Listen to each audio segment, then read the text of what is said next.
We give every glory and adoration, every exaltation. We come before thee this evening to present your truth to the whole world, that mankind may testify in time to come that it wasn't man that did it, that they had no strength of their own, they had no army, they had no weapons.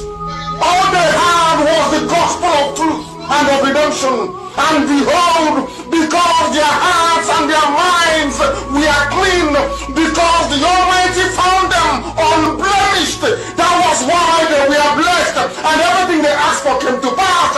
That was why this same generation, this very Ipob shall endure, for flesh cannot be mortalized, but the truth of the Most High, who is timeless, who is ageless, shall prevail. And upon that very promise do we pray this evening, because your words are yea and amen. People wonder, how come you loved David so much? Man couldn't understand that David knew how to ask thee for anything that he wants. There wasn't nothing that David ever asked for that he didn't give to him. That same secret is what we have. That is what we present before thee, to the hearing of the entirety of humanity this very evening, morning, noon or night, depending on where you're listening from, that we make this proclamation that your words are yea and amen, because you are God. Anything you say must come to pass. You are not man.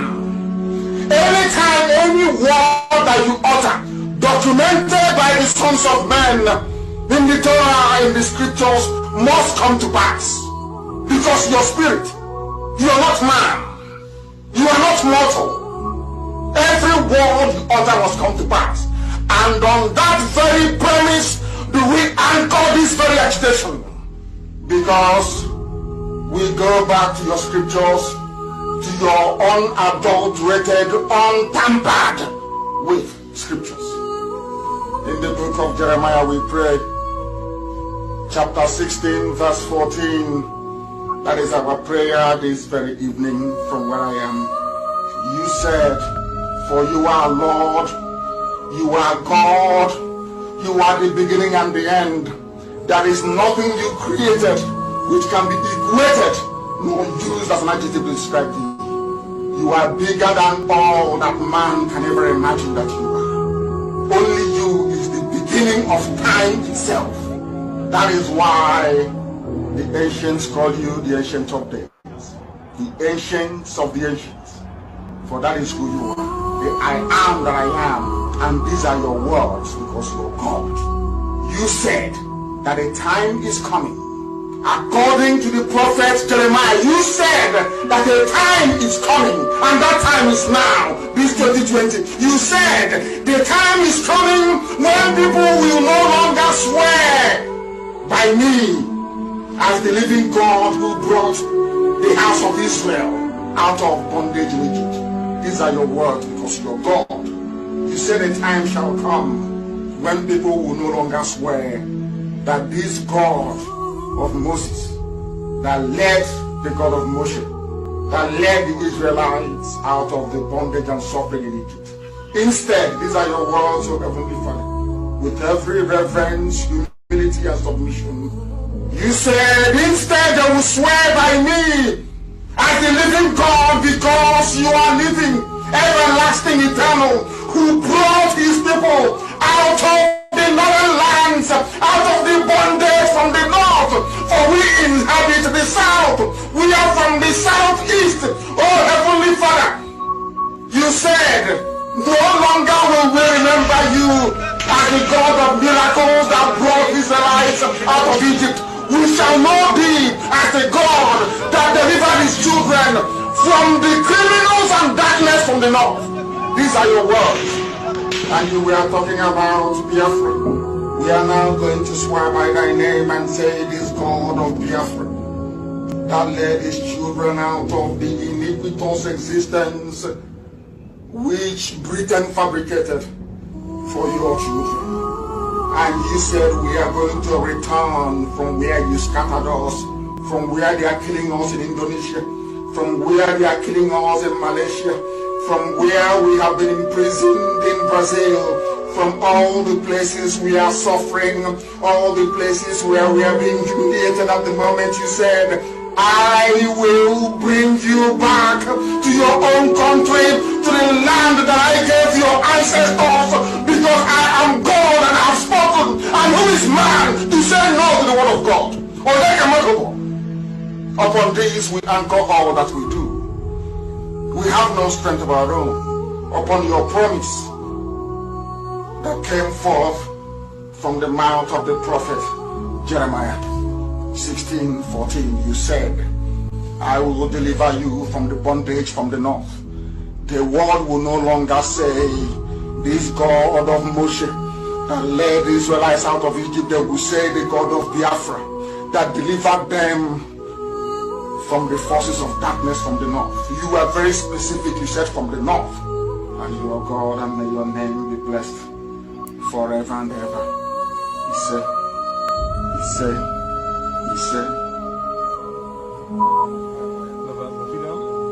Abiobi, one family. Abiobi, one family. Abiobi, one family. Abiobi, one family. Abiobi, one family. Abiobi, one family.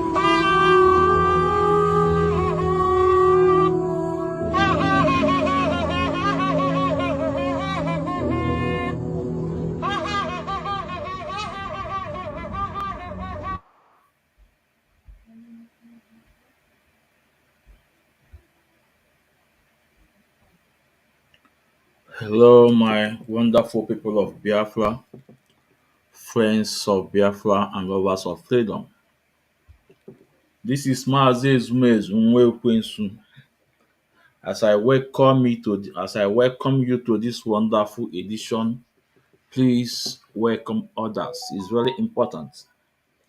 We are live at our various platform. We are live at Mazi Nnamdi. Please, if you are not following me on this page on Facebook, please endeavor to follow. Please, it's very important. We are also live at Ikechukwu Omadi Ezumezu. Please endeavor to follow me on this page. For those of you that are sending me requests, please, I cannot. My friend limit is up. The friend limit is 5,000, and I cannot accept. But please follow me up. It's very important because I cannot follow because I have reached the maximum limit, 5,000 francs. And we are live at our YouTube, Ikechukwu Ezumezu. Please, it's very important to subscribe at our YouTube. If you are not subscribed at our YouTube, it's very, very important. Very important. You subscribe at our YouTube. It's very, very important. It's very, very important. You subscribe at our YouTube.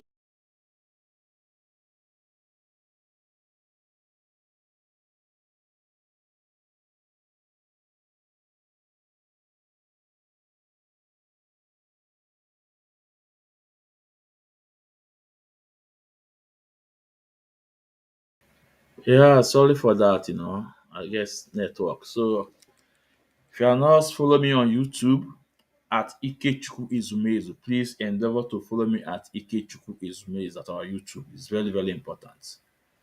So that anytime I come online, you will have the notification button ringing. So subscribe at Ikechukwu Izumezu, with Isi Odomo with fire. Ikechukwu Izumezu. Please subscribe. It's very important. As I welcome you once more again, please endeavor to welcome others and share the program to your various WhatsApp group and to any platform you are using it, Instagram, TikTok. Please share the program if you have opportunity to do so. It's very important. Thank you. Nwoke otimgbodomgbo abịakwa again.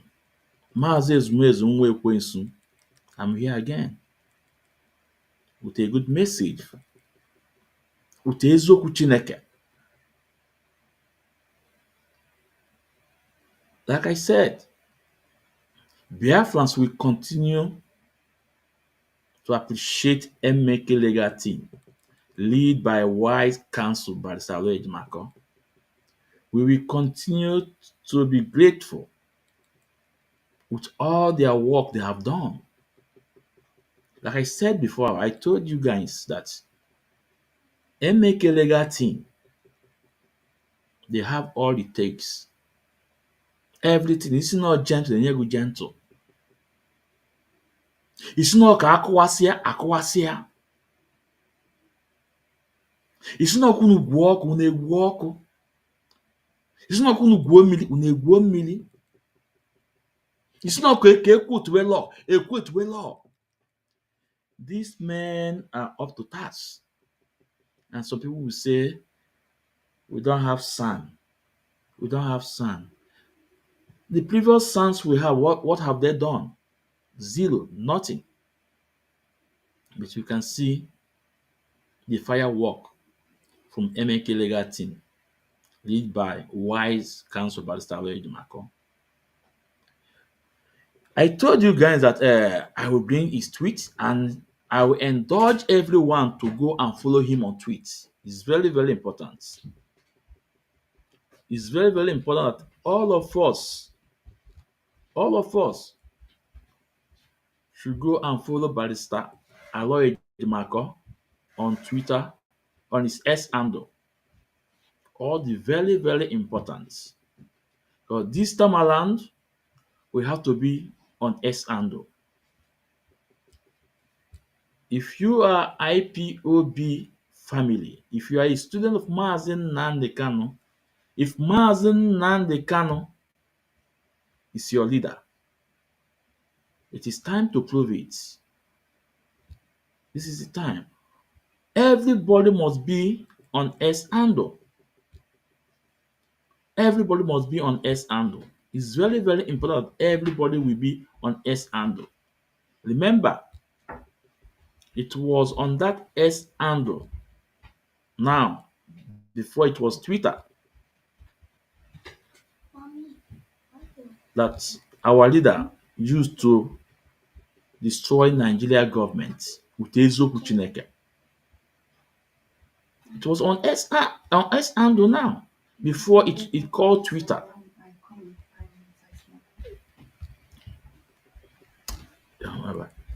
Before it was Twitter, but now it's S handle. So everybody must be on S handle and follow the wise counsel Barrister Ejimako. It's very, very important. Everybody must be on S handle. If you are a Biafran, you must be on S handle. You must be on S handle and follow the Vice Counsel Barrister Aloy Ejimakor and follow Mazi Kanu. This is what you must do. This is what you must do. It's a must. You must do this.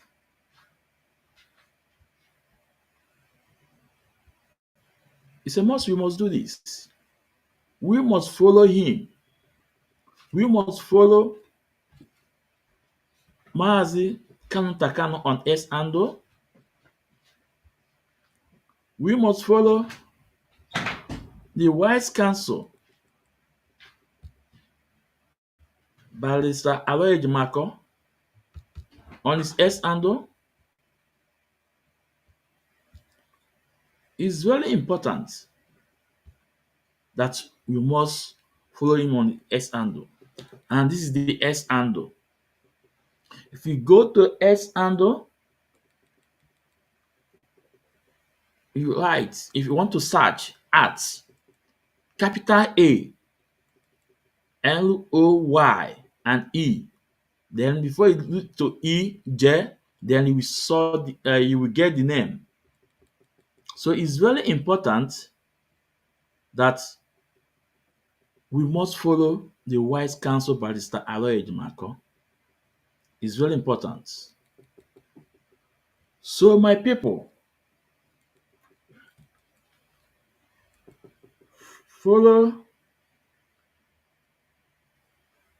the Vice Counsel Barrister Aloy Ejimakor on his S handle and follow Mazi Kanu on his S handle.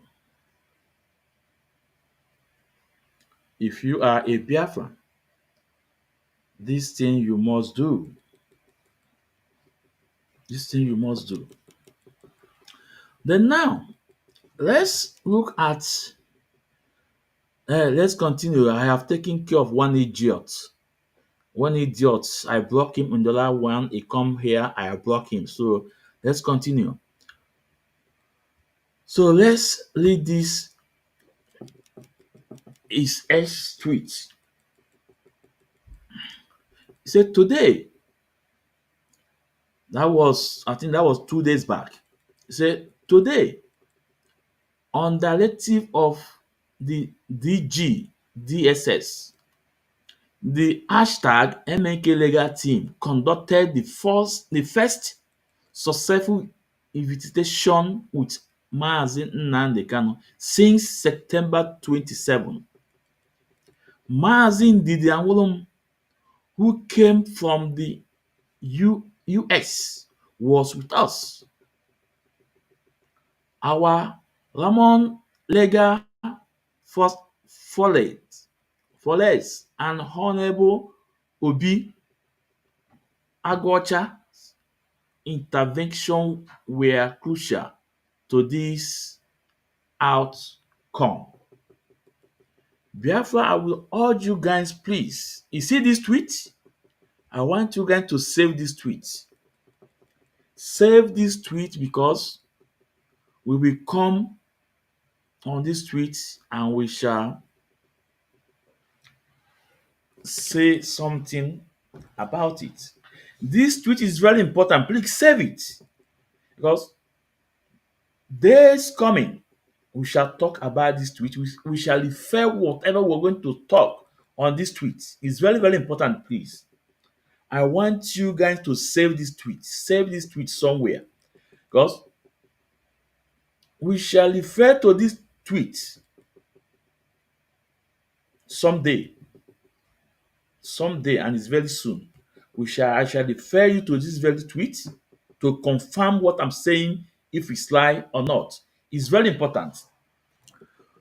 So you can see the legal battle since September 27th. Nigeria government deny any visitation to our leader Mazi Nnamdi Kanu. Nigeria government deny anything, don't want anybody to see our leader Mazi Nnamdi Kanu. But we thank our legal team. We thank MNK legal team. We thank MK legal team. They did not stop. They are up and down. They keep on pushing. They keep on pushing left and right. They keep on pushing. They keep on telling Nigeria government that it is the right of our leader Mazi Nnamdi Kanu to have his visitors. They keep on pushing, going to mainstream media house in Nigeria. The Wise Council keep on sending tweets. Remember, this man, this man never wanted our leader out. China Sawankita and the rest of them never wanted Mazi Nnamdi Kanu to be out. But we thank Chukwu Okike Abiyama at this point in time using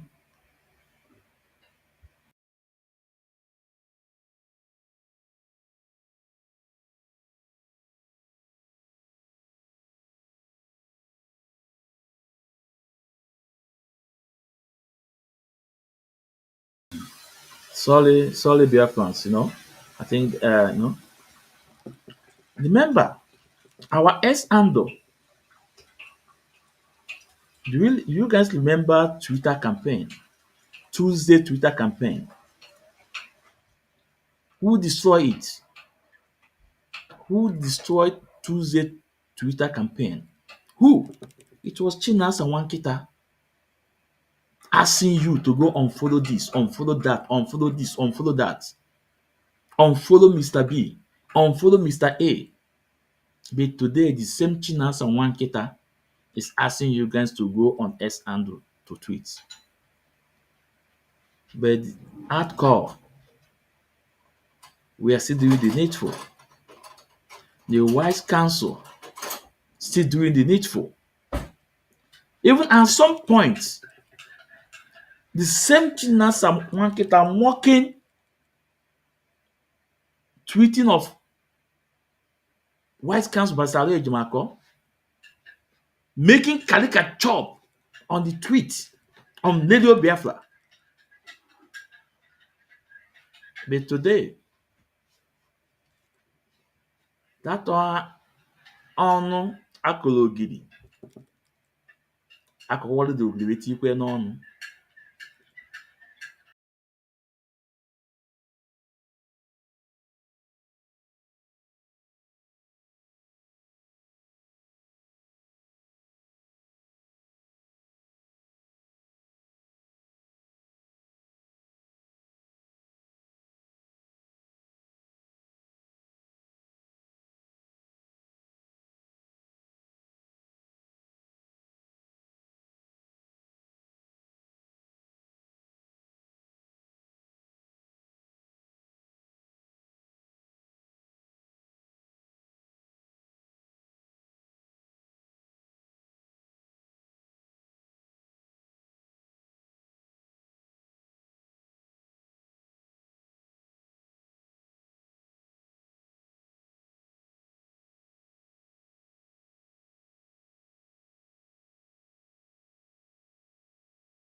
Sorry, Biafrans.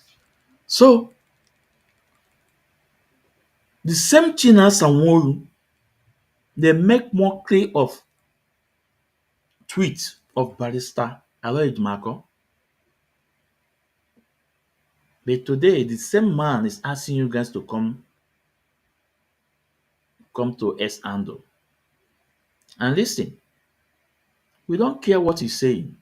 We are doing the needful. We being on S handle is not for Chinasa Wankita. It's for our leader Mazi Nnamdi Kanu and for our betterment and for our struggle. So I urge you guys, please go and follow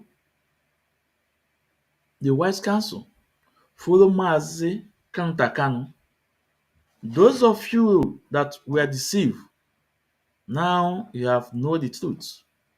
Now your sense have come back. Go and follow the Wise Council of Mr. Ejimaka on S and follow Mazi Nnamdi Kanu. It's very, very important. Very, very important. Now, let's go to these men. These are our brothers. These great politician. Our leader said his case is a political issue. And even Justice Binta Nyako advised Nigeria to take that step. But Nigeria government still wanted Mazi Nnamdi Kanu to dance to their favor. And Onyendu refused, standing on what he believed. Onyendu never moved. Onyendu never shake. He's still standing for what he believed. There's a couple of videos I'm going to present today about those that are fighting tooth and nail for this of our leader Mazi Nnamdi Kanu. These men, they are politicians.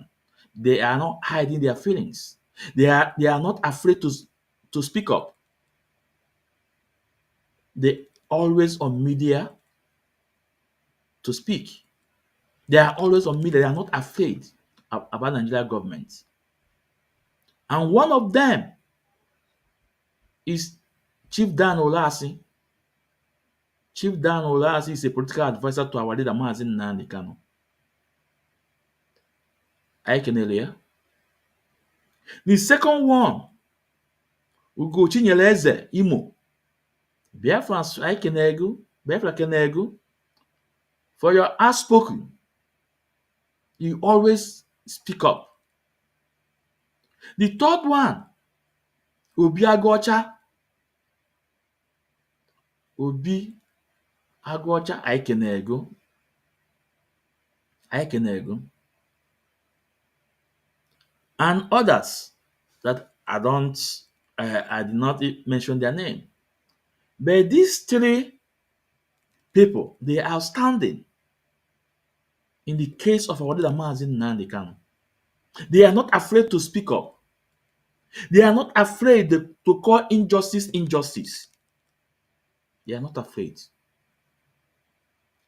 Now, let's go to the first video from our Wise Counsel barrister, Aloy Ejimaka. Let's go to the first video.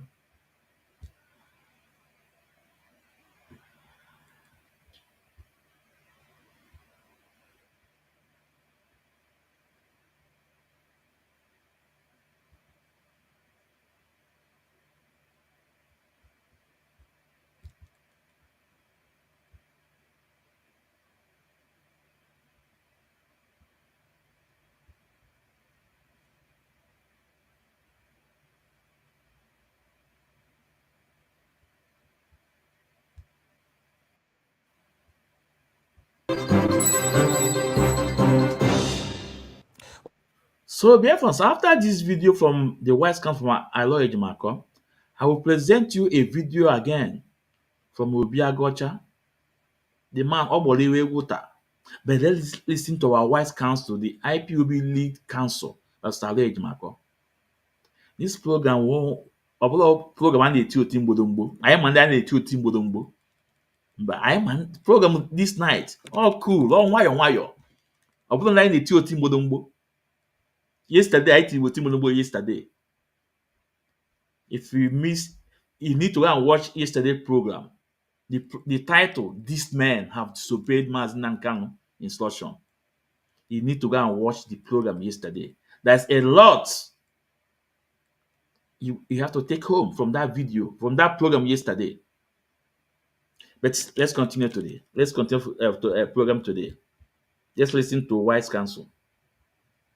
Well, we have joining us in the studio lawyer to Nnamdi Kanu, Barrister Aloy Ejibako. He joins us now. Thank you so much, Barrister, for joining us. Help us make sense of this. We understand your client, Nnamdi Kanu, is accusing DSS, first, violation of court order, and then, of course, access to his lawyer, based on the fact that he might have access to medical care and all of that. The second thing is also to begin trial. But the argument the DSS is putting forward is that there is no case in this, and that because the former judge who was presiding over the matter, Binta Nyako, withdrew from the case. So that's the argument the DSS is putting forward. And they are saying there is no case in this particular development. What's your reaction to this?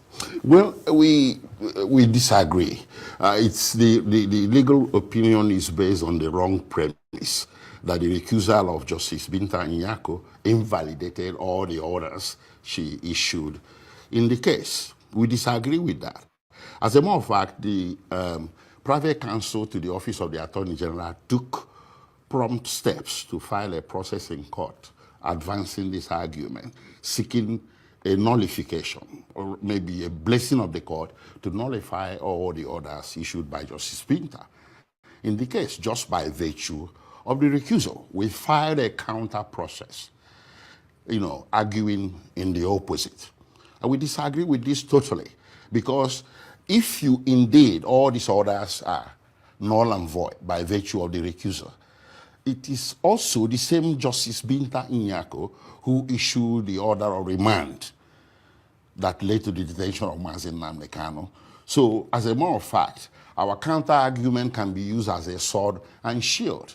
So, if the court was going to grant their application to invalidate all these orders, it would naturally lead to the release of Mazi Nnamdi Kanu, because the same order, the same judge issued the order of detention. So that order should have been invalidated. So, but our position is that the DSA should not be allowed, or the federal government should not be allowed to cherry pick the orders to obey and the ones not to obey. So evidently, they want to comply with the order of detention by continuing to detain Mazi Nnamdi Kanu, but they now don't want to comply anymore with the order on the visitation regimen for counsels to Mazi Nnamdi Kanu. This is the crux of the matter. All right. The counter, you filed it counter, process. Yes.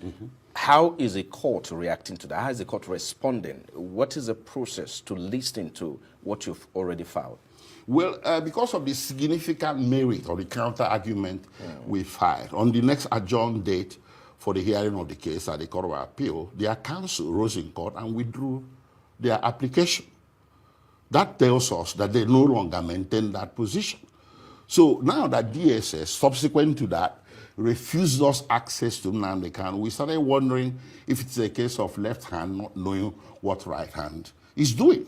Because we did advance the information to the DSS and said, listen, the application or the legal position upon which you are placing restrictions on counsel to Mazi Nnamdi Kanu has changed or has been withdrawn by your counsel. But they continue. So that left us with no option than to pursue some kind of judicial action to get DSS to comply. So I proceeded to court to file what is called a Form 49.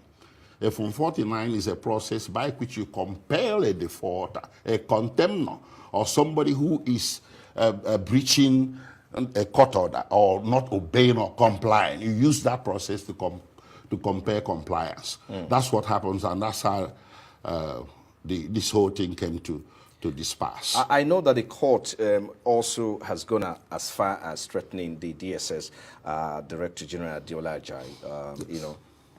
So what impact would that have on this case, and how does that make you feel?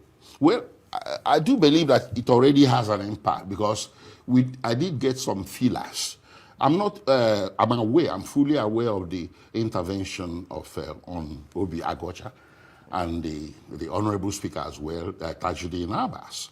They intervened politically on this matter and tried to resolve it by way of compromise.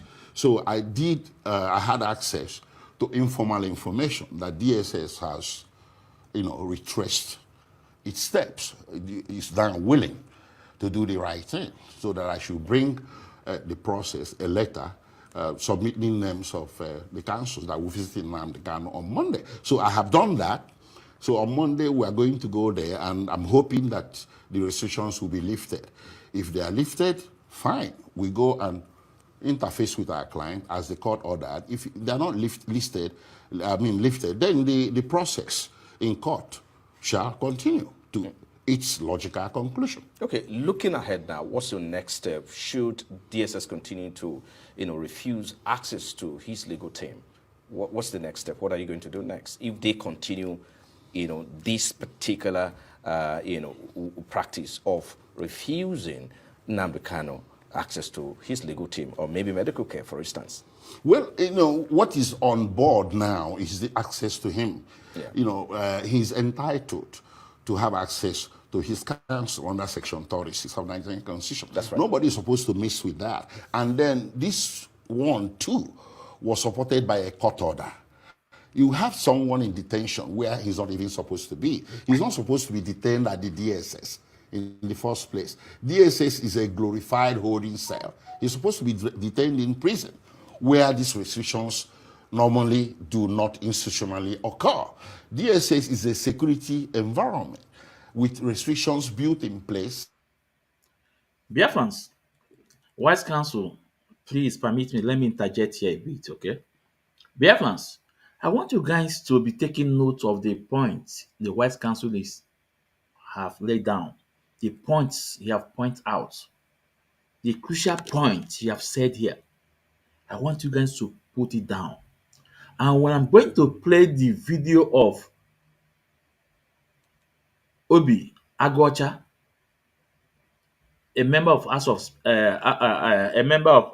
Rep, Federal House of Rep, you also hear him quoting this law. This law.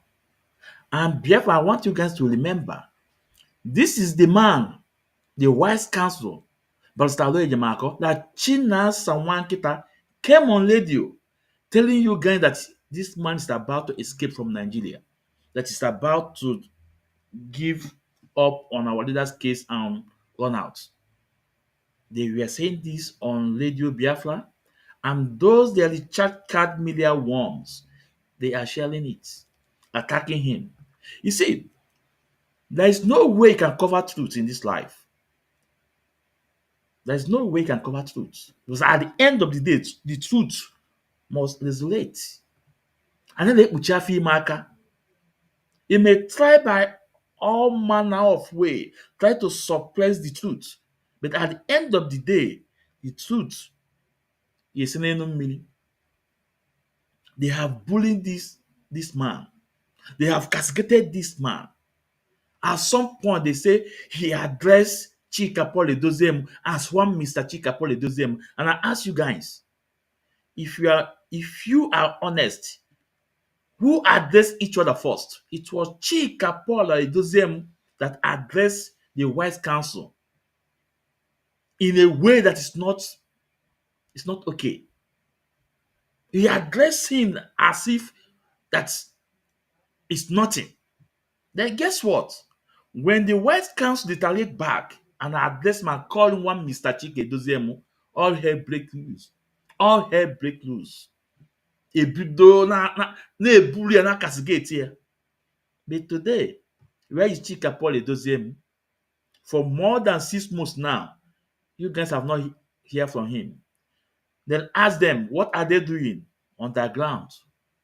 What are they doing to release Mazi Nnamdi Kanu on the ground? Eji na-atụ ọnụ, ebiwa na ana. Eji na-atụ ọnụ.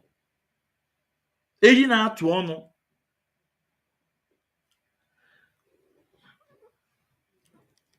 Biafra is a spirit. And there are those that are called for this struggle.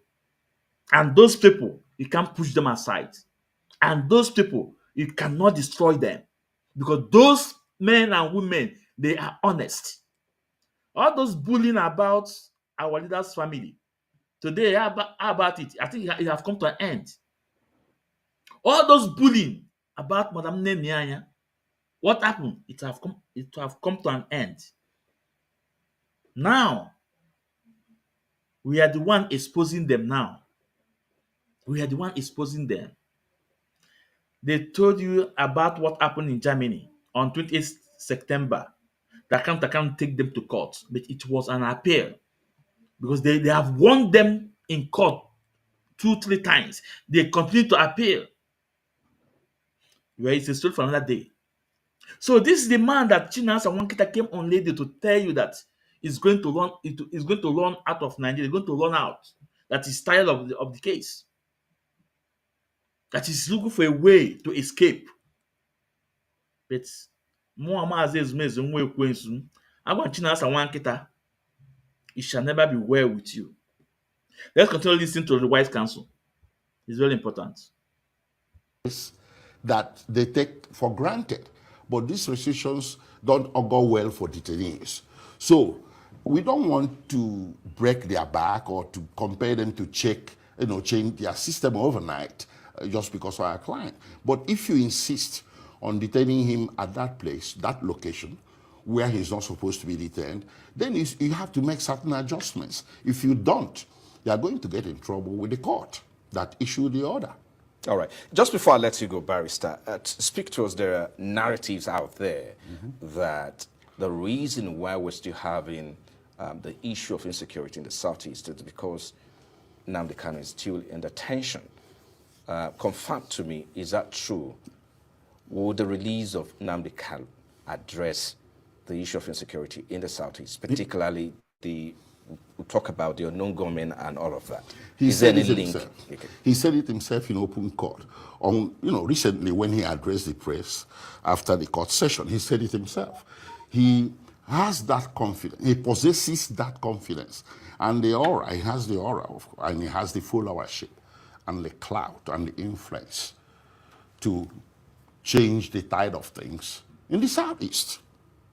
But would that be misinterpreted as, being the foundation for insecurity? Because if he said it himself, that until he's released, before security or peace can return to Southeast, isn't that a kind of indictment or his own part? No, it's not.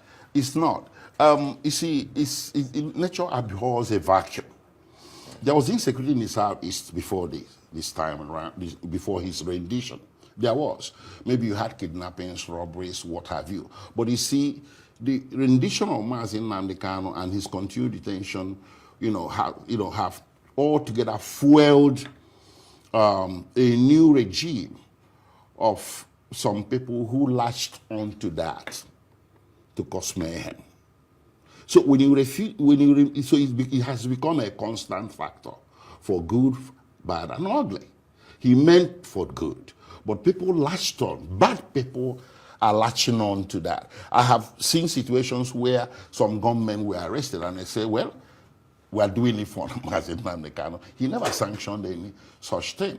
He headed a non-violent, informed and headed a non-violent organization. And he remained committed to that until when he was rendition. So people can go out there, and try to do unlawful things based on that, either out of mischief or maybe they believe in what they are doing.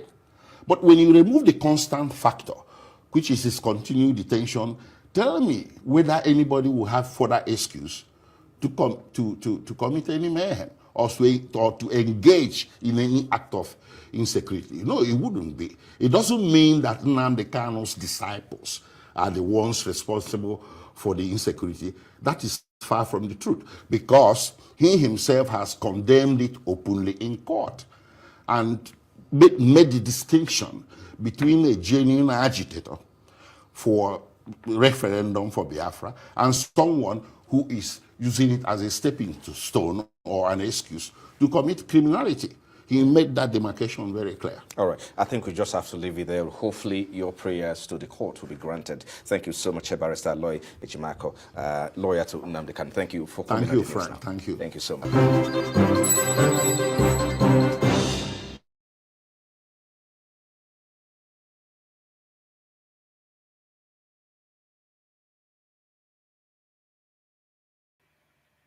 Now, Biafrans, This is the man that told you that is looking for a way to escape. Is the man they told you is looking for a way to escape. Therefore, let me tell you something. Do you know one most important thing the Wise Council, the MK legal team done for Biafrans? Yeah, no, do you know the one important thing that MK legal team done for Biafrans, for me and you? If not, we could have been in dark at this point. Do you know what they did? By making Awarded Mazi Nnamdi Kanu to have access to media in the courts. I repeat, for making Onyendu Mazi Nnamdi Kanu to have access to Nigerian mainstream media in the courts. Because before now, these men have been able to brainwash you guys that Mazi Nnamdi Kanu, our leader Mazi Nnamdi Kanu, is not who we knew. That a lot of things have happened. That Onyendu don't have the capacity anymore. This is the what they are trying to project to us. And who is doing this? The sack lawyer Ifeanyi Ejiofor, San Ezekome. That's why they are telling you guys that Onyendu want to undergo surgery in DSS dungeon. Onyendu want to do this. This will not, they want to project this to us that Onyendu, our leader, we know is not who he was before. They're trying to project this narrative to us that Onyendu is not Onyendu. May thank God for Barrister Aloy Ejimako, the Wise Council, and the rest of the legal team. They make media passage. They make a passage of media to Mazi Nnamdi Kanu. And a lot of things. The first time our leader spoke in the courts, guess what? Who attacked him? It was the same sack lawyer Ifeanyi Ejiofor attack him, say this is a taboo. It's a sack lawyer that Onyendu. Why would Onyendu spoke in court? Is Onyendu defending himself?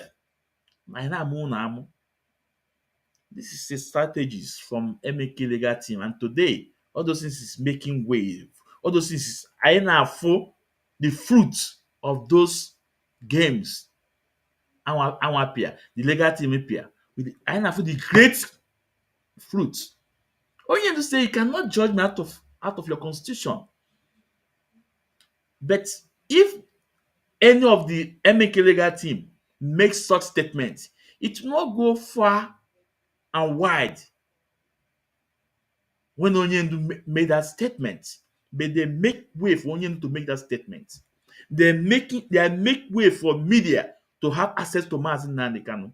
If not by now, for that.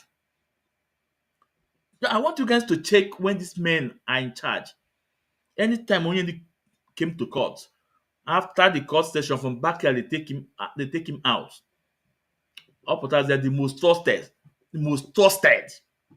I am the most trusted. Today, ikuku ekugo, I am going na father na trouser. Ikuku ekugo, I have free call kanya. Baby, remember, I'm not going to play this tape, the video clip, maybe next time. Remember, Chinasa Wankita told us, he said, ask Barrister Ejiofor. He said, ask Barrister Ejiofor, is there any governor that told him they have planned, they have concluded how they're going to arrest our leader Mazi Nnamdi Kanu? That was before Onyendu was kidnapped in Kenya. It's Chinasa Wankita that made this statement. He said, ask Barrister Ejiofor, is there any governor that told him they have concluded plan to arrest Mazi Nnamdi Kanu? So if Barrister Ejiofor knew before Onyendu was kidnapped in Kenya that this thing is going to happen to Mazi Nnamdi Kanu, that means the sack lawyer Ifeanyi Ejiofor have a lot to tell Biafrans. It's the fact. I didn't make it up. because I have a couple of videos I want to play now, because I will, maybe in my next program I will play it. I don't blackmail people. I don't lie. From Tina Sawan Kita, he said it. He said, ask by the Ejiofor, is there any governor that told him they have concluded plan how they will arrest our leader? And this statement Tina Sawan Kita made was even before Onyendu was arrested. And we can remember also, at some point, the same Ifeanyi Ejiofor told us that he have attended a lot of high-rank meeting on behalf of IPOB. When they see all those meetings, now let's move to Obi Aguocha. I want you guys to listen to him for this interview you granted too. Then before we go for Ugochinyere, I want you guys to listen.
Now, amid increasing worry across Nigeria about the fate of the separatist leader Nnamdi Kanu, one man who's worked tirelessly to help secure his freedom would have to be Honorable Obi Aguocha, who is a member of the House of Representatives.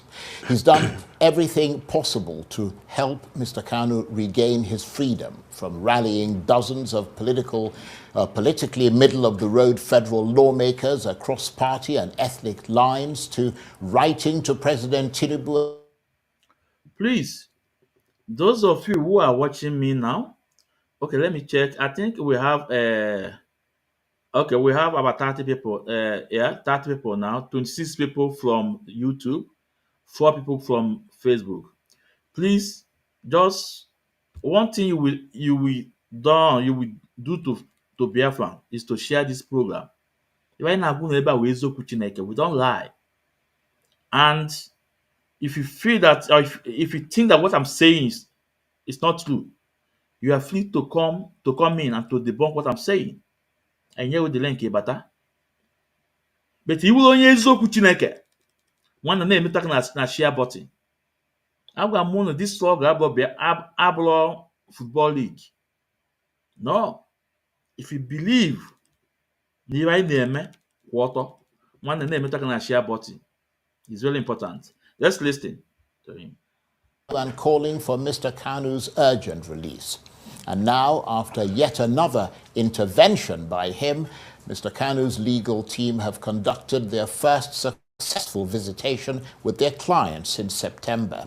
That small victory captures the difficulties faced by both Mr. Aguocha and Nnamdi Kanu's legal team in trying to create a pathway to Mr. Kanu's freedom, even as many across Nigeria express dismay, incomprehension, and anger at his continued incarceration. So, amid all the upset, where do things stand at the moment in that campaign, as a stony-faced government continues to rebuff all entreaties to set the captive free? Well, for more on this, I'm joined now in the studio by the member of the National Assembly representing the Ikuano Umahia Federal Constituency, Honorable Obi Aguocha. Thank you very much indeed for coming in. Thank you, Charles. I'm happy to be back here again. Well, it's good to see you again. Thank you, sir. So this is a small victory, isn't it? But it is certainly a victory of sorts, getting Nnamdi Kanu's lawyers, who haven't visited him since September, to gain access to him. And they issued a statement thanking you and commending you for your effort in that regard. How did you pull it off? Well, easily. The lawyers approached me sometime in September, not just as somebody who is at the forefront of the advocacy, but also as Mazi Nnamdi Kanu's representative at the Federal House. Mazi Nnamdi Kanu is from Umuahia North. I'm also from Umuahia North. We grew up together. We played soccer in Umuahia. So he's somebody well known. Both families are well known to each other. So it is my utmost responsibility as a Federal House member representing him to speak for him where no one else would speak for him. Not just for him, but for many others in that gap who may be facing one challenge or the other, especially in the administration of criminal justice as it pertains to Nigeria. So I've been speaking about him. We've started to make some headway. Previously, it was very combative between the government's approach and, of course, Mazi Nnamdi Kanu's legal team's approach. So they approached me to say, well, for over a period of time, they've not had access to him. So I wrote to the director of DSS. He responded.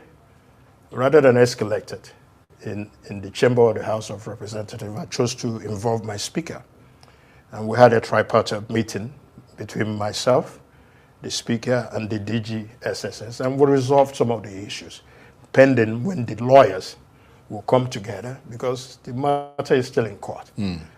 The judge handling the matter was also involved in the process. But yesterday was the first time that the lawyers were given access to him at the directive of the DGSSS, whom I commend him tremendously. He has come to this position, a very difficult position, in handling a very sensitive issue. But he has come in this position also being mindful that the issue at hand is a very sensitive issue, and he's putting a human face Well, to it. forgive me if I beg to differ, but I mean, this is a democratic country, and in a democracy, somebody has the right to a legal defense team. Of course. In whatever circumstance Well, I they thought as find much too. themselves I in. thought as much too. So for all this sort of thank you and so on and so forth, I don't understand. It's his legal right, isn't it? The legal issues, like I said in my earlier statement, that are well known to both parties, it stemmed from the Mazi Nnamdi Kanu's legal team requesting for a recusal of the judge. So the judge, recall, recused herself. So the position of the DSS, or the position of the government, now becomes, well, since the judge has recused herself from the matter, there are no longer issues of consultation between the lawyers and Mazi Nnamdi Kanu. Well, that's perverse. However, even some of the applications that were made in court were withdrawn, because the same question would have been asked. Well, if the same judge has recused himself and all the decisions of the judge, as the government had claimed, was a nullity, then the same judge was the one that gave the detention order for Mazi Nnamdi Kanu. So that ought to have rendered that also as Null a nullity. and void. Null and void. But even beyond that, I mean, it doesn't matter what the circumstance. Biafrans, I hope you guys are understanding the Honorable House of Rep Obi Aguocha, what he's saying. And it's the fact, and that was what the White Council said. And the Honorable Member is saying it again. You know, when they told us that we should stand on our appeal court judgment, we should stand on it. I told you guys that it's a trap. We can never stand on appeal court judgment, because appeal court judgment is not the highest. Appeal court is not the highest court in the land. Then we'll appeal court, then we'll Supreme Court, which is the highest court in the land. And if you are asking us to stand on appeal court judgment, why did the Ezekome went to Supreme Court? Why did the Ezekome went to Supreme Court? So all those things is just trap. But guess what? Our leader Mazi Nnamdi Kanu, onye ọmụọ ka ọ bụ, On a fini na more. The wise counsel and his team. And they said no. We will move so far is anything legal issue, they will pursue it to the final end. To the final end. That law adla na Nigeria. E wupụtara ebe ọ bụ also na adị na obodo ndị mmụọ aga obodo ndị mmụọ wupụta that law. Our constitution in Nigeria, I are two dia ka egusi. They make a legal team, they stand on their grounds. And you can see the law. Then they want to use, they are telling them that since Justice Binta Nyako have excused himself from the case, that all the judgments from him have been cancelled. The Vice Counsel and his team so okay, so bad law. In as much no na cancel go that all the judgment from Justice Binta Nyako. In as much no cancel all the judgment from him, the same judgment Binta Nyako Onyekwe unjwe ejide our leader, you should also cancel it. Ebe ka na Hausa abatago Ọka. The legal team, they stand on it. In as much you say that you have cancelled all the judgment from Justice Binta Nyako, you will also cancel the judgment that, because it was Justice Binta Nyako that remanded Mazi Nnamdi Kanu in DSS. You must cancel it.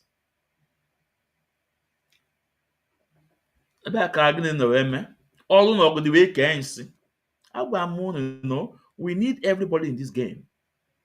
Everybody in this game. Ulu turn go. As one ya play this turn, he play Yozubo.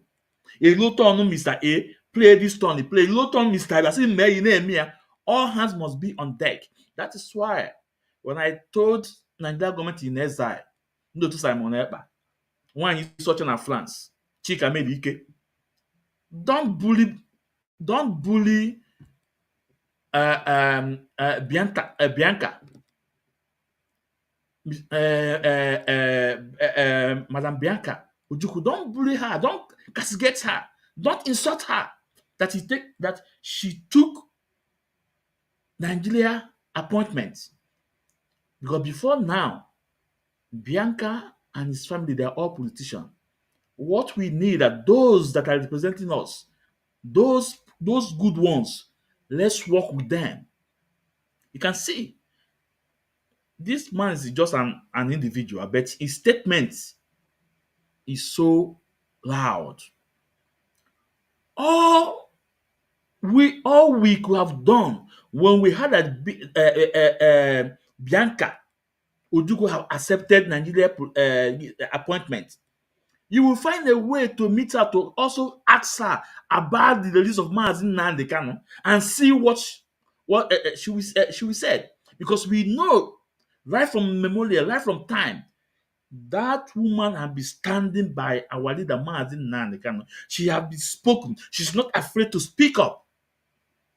Even when he was with Wazlike, he said Mazi Nnamdi Kanu must be released. He went to America, he said any occasion that she found herself there, he said Mazi Nnamdi Kanu must be released.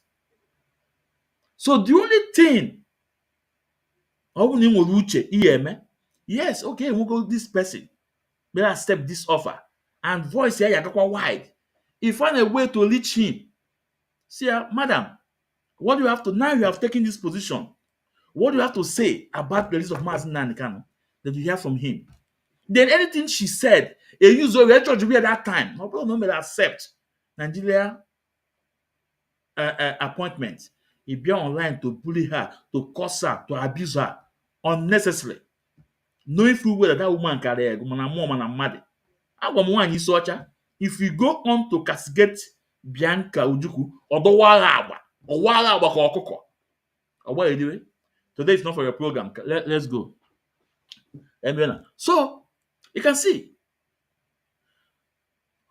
he is a politician, Obi Aguocha, but you can see a statement.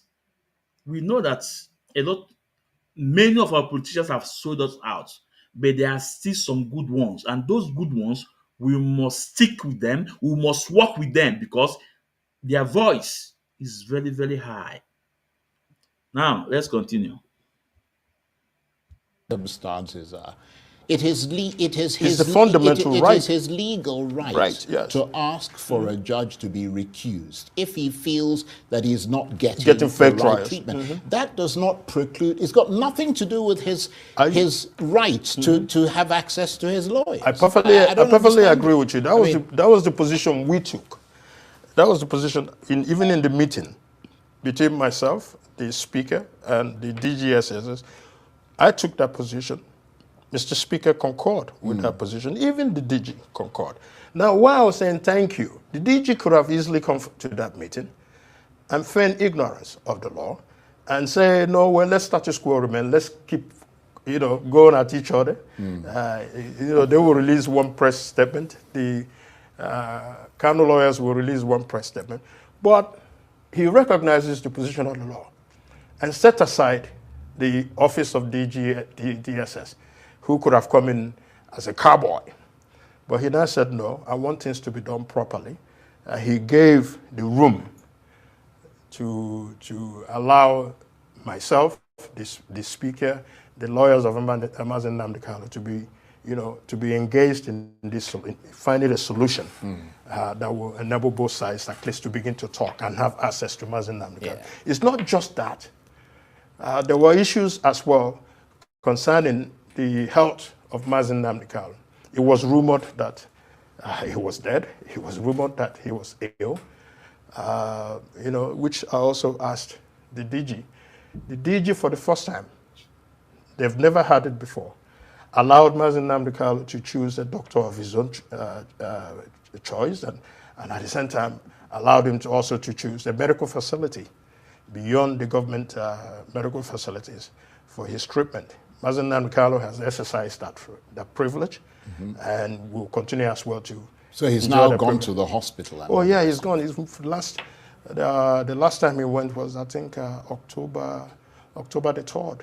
Right. And he confirmed it to me because part of my effort was also to see him, to discuss with him, to know his thought process as to everything that is going around, and also to brief him and to make him understand the circumstances around. And then he assured me that he's comfortable with the doctor that he chose. He's comfortable with the medical facility that he chose as well to go to. So on issues of access and issues of management of his health, I can say that this current DG of SSS has been very cordial, has been very respectful. Much more so than in the past. Right. Much more than in the past.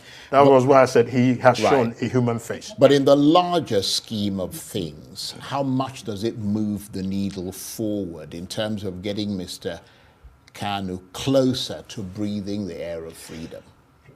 I can tell you the whole lot of things have been done, not just by me, but well-meaning Nigerians, stakeholders, who have found this to be an issue of injustice, who has also found this to appear, like the last time I was there, I said it would appear that there are two sets of rules in Nigeria, one for every other Nigerian and another one for the Igbo man.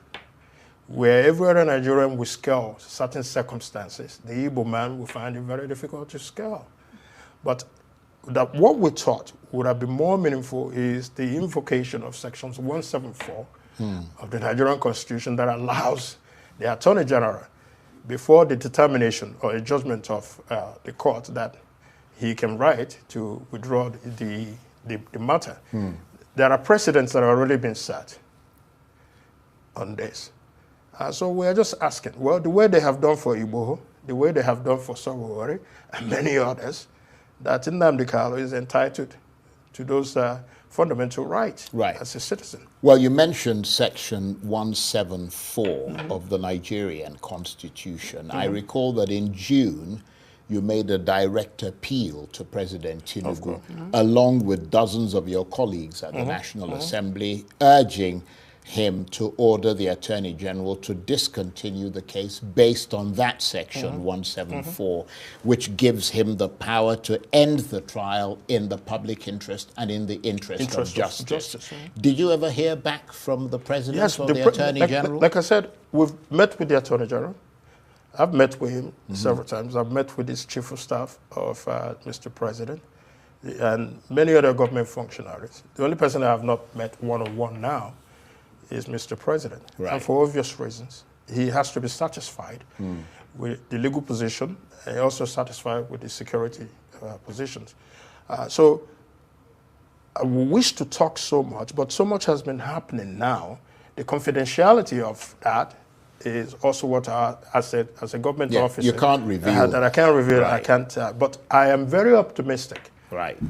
that after all said and done, recently my governor, my amiable governor, Dr. Alex Oti, also talked about it, having met Mr. President, and some assurances that were given to my governor by Mr. President. Those assurances that have been given to my governor remain consistent with the assurances also that I have been given and the things that I have worked with certain circle that have been put up for this. And I'm very optimistic that within no short distance time, Mazi Nnamdi Kanu will be released from detention. Whether he's going to be released by the invocation of Section 174, or whether he's going to be granted bail, the Supreme Court, after all, said that the lower court ought not to have revoked his bail, considering the circumstances that he faced before he absconded. Meaning the military came to his home, ransacked his home, and he escaped. Possibly, if he was there, he would have been shot dead, just like many others. The Supreme Court held that under the circumstances, his actions of running away was justifiable. That's what the Supreme Court said. So that since they have already said that he cannot be denied bail, it is also our desire that if bail can be granted to him, I am willing, able to countersign that bail so that he can have the ability to leave detention, at least to be able to take care of himself, see his family, and undertake other activities that such a person should. And in terms of the case against him, the last we heard, he was facing 7 counts of terrorism. Therefore, let's say something here. First of all, Mazi Obi Aguocha, I can Biafrans appreciate your effort. Also appreciate the effort of your governor, Mazi Oti. I can unu. Na-asụ unu jisi ike. Jisi na ike gawa. Unu jisi ike. Na-asụ onye asị na-adịde ka oji. Ịma na iwe ọ na-eme dị mma. Onye asị na-alapụ ka oji. Ịma na iwe ọ na-eme adịrọ mma. But Biafrans, we are saying, ride on, sir. Ride on, sir. We appreciate you. In as much we know that there's a lot of bad elements among the circle of politics in Nigeria, among the circle of politics, Igbo politicians, but we still know there are good ones. And like he just said, that you guys grow together, you and our leader Mazi Nnamdi Kanu grow together, play football together. No? That reminds me when these Richard media worms are castigating our leader's family, bullying them, blackmailing them, that they make politicians every time politicians. But in Abia State, all those politicians from Abia State, they grow up together. Our leader's family have a small family. Don't forget, it's a palace. People came to them. Audios of Kanu then was coming, a lot of them. But guess what? Chinas and one Kita engineered the Chaka media worms to use that thing to blackmail them that they are working with politicians for their brother not to be the least. But today, we have known who want our leader to be out. We have known those who don't want him to be out. You see, like I said, always said, lies don't last test of time. But truth lasts the test of time. All those blackmailing from left and right, where are they today? Where are they today? Are they not tired? Are they not tired? The man says, I'm still here. I'm still here. Like I told them, they can never be at peace until Mazi Nnamdi Kanu is out. And it's happening. Where are those teacher academy ones? Where are they? Where is Methuselah 1,000 teeth? Now he's talking with his, from his both side of his mouth. But we don't care. How about Paul Achebe? Now he have realized his mistake and everything started to stick at a point, to stick at one place, not to castigate anybody again. We still have a video from Achalugo telling us that nobody will use him to bully anybody, to castigate anybody. Because these men and women have been used to castigate innocent ones, to bully innocent people, to blackmail innocent people. Most of them have realized the mistake. Most of them are still dancing in their ignorance. But I will also be here, be reminding them the activities of yesterday. This is a fact. So, Obi Aguocha, we greet you, we appreciate your effort. And Biafrans, if you sit down to connect the dots, you know that Onyendu have no case to answer in court anymore. You know that Google, Onyendu have nothing to do with court anymore. Because no judge in Nigeria will accept Mazi Nnamdi Kanu case. Because you know that Mazi Nnamdi Kanu have scattered the whole table leg. No judge in Nigeria will accept his file. No judge in Nigeria. So that tells you that the court case about our leader, Emerogini, is finished. And let me also go back. If we listen to Chika Paul Edozemu, aka Enemy at the Gate, if Biafrans listen to China Sawankita, if Biafrans listen to Isaiah Yobo non Finland, if Biafrans listen to Jonathan Chinedu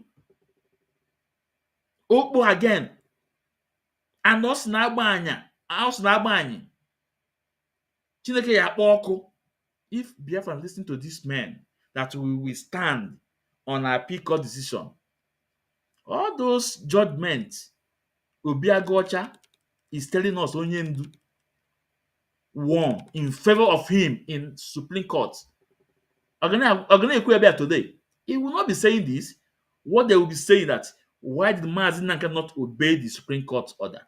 That Supreme Court is the highest court in the land. This was their game plan.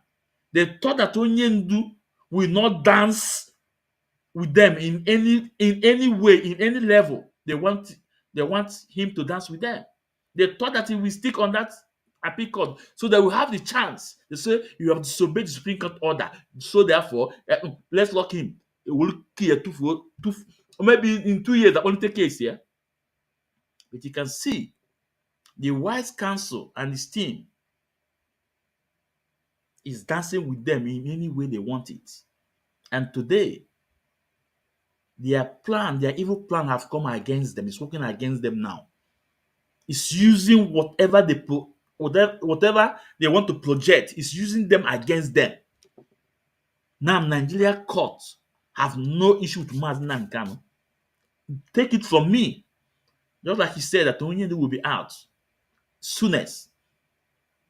And that soonest, Onyendu Mazi Nnamdi Kanu is coming out. It is obvious. Let's continue listening to him. Which he denies, as well as belonging to a prescribed organization, which is Ipob. Is that still the case against him? Yeah, those are the current charges. They have not added more charges. Because you never know these things. You never know these things. These things are very dynamic. They change, yeah. But however, the question we ought to be able to ask is Nnamdi Kanu legally in Nigeria? The answer is no. the rendition that brought him to Nigeria was said, but it was illegal. That's what the Supreme Court said. It was illegal. Charles, the major, they can try all they want to do, but they cannot try to convict Mazi Nnamdi Kanu, because if you convict him based on that, then the position of the Supreme Court will be much more federal in terms of the Supreme Court has said, well, you shouldn't have brought him here in the first instance. There are legal processes that ought to have happened between the Nigerian state and Kenya for Nigeria to seek extradition of Mazi Nnamdi Kanu, rather than going over there, forcefully kidnapping him and bringing him back to Nigeria. But I think since there's a precedent, that the most important thing that the Nigerian state ought to be able to do now is to seek a political solution that will end this nightmare for everybody, and end this frustration. Biafrans, are you not happy with statement coming out from his mouth? He is a politician under Nigeria government, House of Rep, and he's telling you that no court of law can jail Mazi Nnamdi Kanu. I want you to listen to his explanation. No court of law. No court of law. That's why I told you there are some good politicians that have the best interests of us in their mind. This is a House of Rep saying this in mainstream media with boldness, without fear or favor. Mazi Smith, I'm the butcher logo, as a Canadian lego. Ndewo. Onyendu say the truth by all time, even if you are only person. Even if that truth will lead you to point of death, say the truth by all time. This is what these men are doing. This is what these men are doing. Also, our MK legal team, they are not afraid to say the truth. Obi Aguocha is telling you that no court of law in Nigeria can jail Mazi Nnamdi Kanu. That if they do, they are making mockery of Supreme Court. That's what he said. I did not say it. That's what he said. Those people, are they not ashamed of themselves today? Chinas and Wanketa and the rest of them. Are they not ashamed of themselves? They are ashamed of themselves. Because Mazi Nnamdi Kanu has moved on. Let's continue listening. For Mazi Nnamdi Kanu, bring about peace and stability in the Southeast, and peace and stability in Nigeria at all. I was going to say you took the words right out of my mouth, because I was going to say that your consistent argument, which you have made stridently, and which you made in that letter that you wrote to President Tinubu, is that you are fairly certain that Nnamdi Kanu's freedom will not only calm the fraught security situation in the Southeast, and indeed elsewhere in the country, but will lead to an economic renaissance, of course, which will boost the image of President Tinubu in the Southeast and beyond, amongst a sizable portion not just the image of President Tinubu, also boost the image of the Southeast. The Southeast are very industrious people. We're very peaceful by nature. Our disposition is built on a specific character that talks about that you have a right, fundamental right to exist, and we also have a fundamental right to exist. After all, there are no more tribe in Nigeria that is more nationalistic than the Igbo man. You go anywhere in the country, you see brick and mortar, permanent fixtures, means that those people have identified those places as a place they can live, as a place they can raise their families, and it's a place they can work. Unlike most other Nigerians who even come to Igbo land, their presence in the Southeast is more transitional, meaning they come for one specific thing. Once that is done, they move on. But Mazi Nnamdi Kanu, like I said, in my private visit, in his utterances, both in court, have said that he believes in the economic development of the Southeast. And President Tinubu, having signed the Southeast Development Commission, it's a good start for the rehabilitation and reconstruction of the Southeast is post-Civil War. Nobody is against that. Nnamdi Kanu has called for an economic renaissance that will tie every state to work together for the common good, not just of the Southeast. If the Southeast is fixed, less crime, less hopelessness and not enough opportunity, every other person will come to the Southeast to participate in the economic activities there. He has also renounced violence. He has also renounced Monday sit-at-homes that have ravaged the economic activities of the Southeast. And he has also renounced the high level of crime and criminality, banditry and assassination that are prevalent in the Southeast as we speak. Christmas time is coming. How many people are willing to go home this Christmas time? More afraid of high crimes and criminality. If we take Nnamdi Kanu out of this factor, we will now know those who are responsible for the high crimes and criminality in the Southeast, because they are now benefiting from the economics of high crime. So it will take some time, but the first step to that taking time is to be able to get Mazi Nnamdi Kanu out to freedom. Beyond the points that you made so eloquently and clearly there, how much does this raise questions for you as a lawmaker in Nigeria about the respect that this country's rulers, if you like, have for the judiciary? Well, because there seems to be, I mean, the repeated case, orders of court and so on and so forth. They have been violated by the state. Just in the past, they have been violated by the state and been ignored by the state. So where lie the moral obligation or responsibility of the state to continue to detain Mazi Nnamdi Kanu? But does that drive you more beyond Nnamdi Kanu? Because I mean, this is a case of simply the arms of government and which one absolutely which one has preeminence over the other. I mean, does that make you as a lawmaker say we've got to do something? It's very frustrating. It's very frustrating, like I just said to you as well. It's very frustrating, but you have to keep moving. I wake up every single day thinking more. What do I have to do more to ensure that my constituent, Mazi Nnamdi Kanu, is free? He is my primary responsibility, not just him, but many others in that gap. And I'm speaking for every issue that concerns injustice. Now, it's frustrating. In the management of the administration of criminal justice, it doesn't swing in one direction, just like many others have swung in that direction, where many people who were charged in the same way they charged Mazi Nnamdi Kanu for treasonable offenses have all themselves been at the determination of the court, and rightfully so. I'm not saying that is wrong. Obviously, there are different circumstances. But there's different circumstances. But at the determination of the court said to let them go.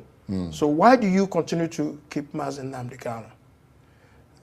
And I've said it can be just the ethnic colorations or tribal colorations or religious colorations, but there are people who are satisfied in allowing him to be there to rot to death. Yeah, well, to be fair, Omoyele Sowore, for example, I mean, he wasn't leading, although he called for revolution now and so on, but he wasn't leading a separatist movement of armed people who were going out and sort of attacking. Isn't Nnamdi leading an armed group? The question is no.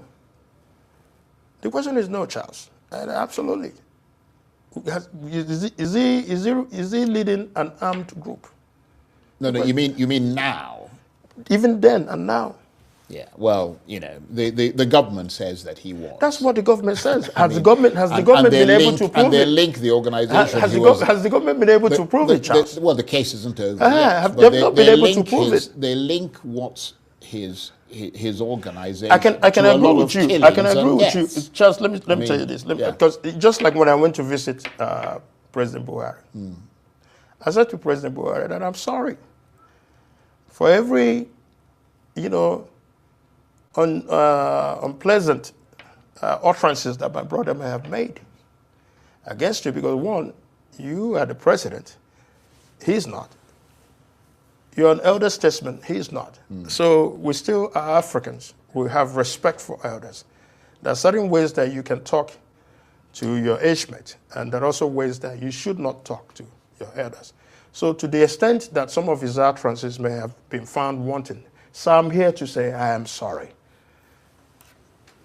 It is the responsibility of a father to smack a child and then use the other hand to bring it back. And he said to you, up your nose with a No, he didn't. hose, He didn't say that. But this is what he said. After I spent almost 2.5 hours with him. Right. After the discussions, he says, "Son, for your humility and the manner that you've approaching this issue and that you've also come to me, I will not oppose any political solutions or ideas that would lead to Mazi Nnamdi Kanu's release from detention." But it didn't happen, did it? It hasn't while happened. he was But president. is the work not well? That was when he was. This was when he was out of being president. My recent visit. That's but he's jolly a good critical. time to He's say a it, critical isn't it? stakeholder. Right. He's a critical stakeholder that you would not. Well, say we've got about a minute or so left. Basically, beyond the very encouraging things you have said, which are sort of off the cuff, if you like. The question we ought to be able to ask is, Nnamdi Kanu legally in Nigeria? The answer is no. The rendition that brought him to Nigeria was said, but it was illegal. That's what the Supreme Court said. It was illegal. Charles, the major, they can try all they want to do, but they cannot try to convict Mazi Nnamdi Kanu, because if you convict him based on that, then the position of the Supreme Court would be much more federal in terms of the Supreme Court has said, well, you shouldn't have brought him here in the first instance. There are legal processes that ought to have happened between the Nigerian state and Kenya for Nigeria to seek extradition of Mazi Nnamdi Kanu, rather than going over there, forcefully kidnapping him and bringing him back to Nigeria. But I think since there's a precedent, that the most important thing that the Nigerian state ought to be able to do now is to seek a political solution that will end this nightmare for everybody, And end this frustration for Mazi Nnamdi Kanu, bring about peace and stability in the Southeast, and peace and stability in Nigeria at all. I was going to say you took the words right out of my mouth, because I was going to say that your consistent argument, which you have made stridently, and which you made in that letter that you wrote to President Tinubu, is that you are fairly certain that Nnamdi Kanu's freedom will not only calm the fraught security situation in the southeast and indeed elsewhere in the country, but will lead to an economic renaissance, Of course. which will boost the image of President Tinubu in the southeast and beyond amongst a sizable portion Not just of the image of President Tinubu, also boost the image of the Southeast. The Southeast are very industrious people. We're very peaceful by nature. Our disposition is built on a specific character that talks about that you have a right, fundamental right to exist, and we also have a fundamental right to exist. After all, there are no more tribe in Nigeria that is more nationalistic than the Igbo man. You go anywhere in the country, you see brick and mortar, permanent fixtures, means that those people have identified those places as a place they can live, as a place they can raise their families, and it's a place they can work. Unlike most other Nigerians who even come to Igbo land, their presence in the Southeast is more transitional, meaning they come for one specific thing. Once that is done, they move on. But Mazi Nnamdi Kanu, like I said, in my private visit, in his utterances, both in court, have said that he believes in the economic development of the Southeast. And President Tinubu, having signed the Southeast Development Commission, it's a good start for the rehabilitation and reconstruction of the Southeast post-Civil War. Nobody is against that. Nnamdi Kanu has called for an economic renaissance that will tie every state to work together for the common good, not just of the Southeast. If the Southeast is fixed, less crime, less hopelessness and not enough opportunity, every other person will come. to the Southeast to participate in the economic activities there. He has also renounced. He has also renounced violence. He has also renounced Monday sit-at-homes that have ravaged the economic activities of the Southeast. And he has also renounced the high level of crime and criminality, banditry and assassination that are prevalent in the Southeast as we speak. Christmas time is coming. How many people are willing to go home this Christmas time? More afraid of high crimes and criminality. If we take Nnamdi Kanu out of this factor, we will now know those who are responsible for the high crimes and criminality in the Southeast, because they are now benefiting from the economics of high crime. So it will take some time, but the first step to that taking time is to be able to get Mazi Nnamdi Kanu out to freedom. Beyond the points that you made so eloquently and clearly there, how much does this raise questions for you as a lawmaker in Nigeria about the respect that this country's rulers, if you like, have for the judiciary? Because there seems to be, I mean, the repeated case, you know, orders of court and so on and so forth. They have been violated by the state. Just completely, in the past, they have been violated ignored by the state and been ignored by the state. So where lie the moral obligation or responsibility of the state to continue to detain Mazi Nnamdi Kanu? But does that drive you more beyond Nnamdi Kanu? Because I mean, this is a case of simply the arms of government and which one which one has, you know, preeminence over the other. I mean, does that make you as a lawmaker say we've got to do something? It's very frustrating. It's very frustrating, like I just said to you as well. It's very frustrating, but you know, you have to keep moving. I wake up every single day thinking more. What do I have to do more to ensure that my constituent, Mazi Nnamdi Kanu, is free? He is my primary responsibility, not just him, but many others in that gap. And I'm speaking for every issue that concerns injustice. Now, it's frustrating. You know, in the management of the administration of criminal justice, it doesn't swing in one direction, just like many others have swung in that direction, where many people who were charged in the same way they charged Mazi Nnamdi Kanu for treasonable offenses have all themselves been at the determination of the court, and rightfully so. I'm not saying that is wrong. Obviously, there are different circumstances. But there's different circumstances. But at the determination of the court said to let them go. So why do you continue to keep Mazi Nnamdi Kanu? And I've said it can be just the ethnic colorations or tribal colorations or religious colorations, but there are people who are satisfied in allowing him to be there to rot to death. Yeah, well, to be fair, Omoyele Sowore, for example, I mean, he wasn't leading, although he called for revolution now and so on, but he wasn't leading a separatist movement. Now, Biafrans, are you not happy the way this man is defending Mazi Nnamdi Kanu? I'm asking you. He is a politician, a serving current Abia State House of Rep.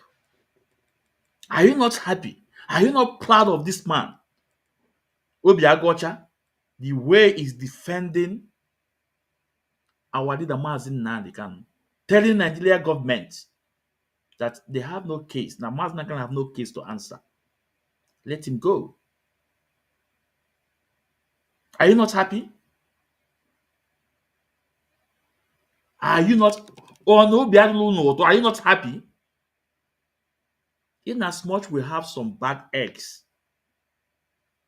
among them, we still have some genuine ones.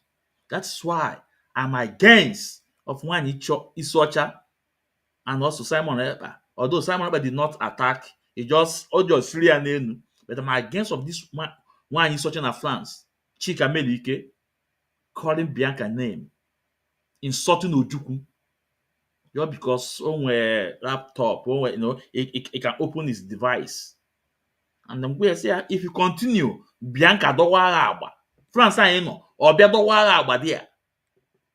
If you got to one a court, in a manyam. The man that he cannot insult everybody can make him insult. He put it online. Before he was citizen, now France, Bianca have become a European citizen, if not American citizen, for a very long time. Let's continue listening to Obi Aguocha, the way he was defending Mazi Nnamdi Kanu on mainstream media in Nigeria. Let's continue. Leading a separatist movement. Armed people who were going out and sort of attacking. Isn't Nnamdi leading an armed group? The question is no. The question is no, Charles. Absolutely. Is he leading an armed group? No, you mean now? Even then and now. Yeah. Well, the government says that he was. That's what the government says. Has the government been able to prove it? And they link the organization. Has the government been able to prove it, Charles? Well, the case isn't over yet. They've not been able to prove it. They link what's his organization. I can agree with you. I can agree with you, Charles. Let me tell you this. Because just like when I went to visit President Buhari, I said to President Buhari that I'm sorry for every, unpleasant utterances that my brother may have made against you, because one, you are the president, he's not.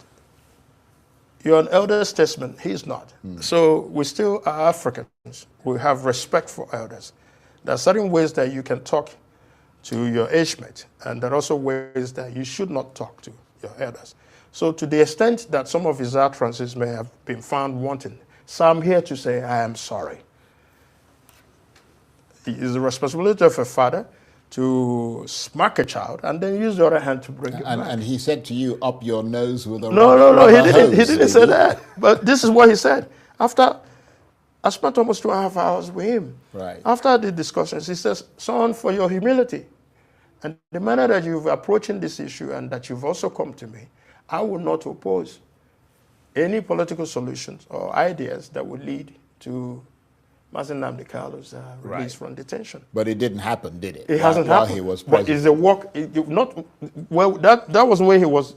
This was when he was out of being president. By recent visit. But he's a critical stakeholder. Right. He's a critical stakeholder that you would not. But we've got about a minute or so left. Basically, beyond the very encouraging things you have said, which are sort of off the cuff, if you like, in terms of the Biafrans is very important because we address this issue, this statement Obi Aguocha made, and you can see the man, the journalist was trying to tell him, no, was it now or then? And the House of Rep said, now and then, that Onyendu Mazi Nnamdi Kanu have never lead armed group. And that is truth. That is the fact. He have never lead armed group. And he said to him, has the court proved it? The answer is no. So all those things you are seeing that's going on, they are still going on in our land. A lot of blackmail against Mazi Nnamdi Kanu. Come to court and prove it. Come to court and prove it. It's a fact. Come to court and prove it. Obi Aguocha said, Mazi Nnamdi Kanu have never led armed group, even now and then. And that is the fact. And that's why there's a video I want to play from our brother, Gentle the Yahoo, what he said. And I wish that these journalists will come across this video and heard what Gentle Yahoo said. Now, I want you guys to listen.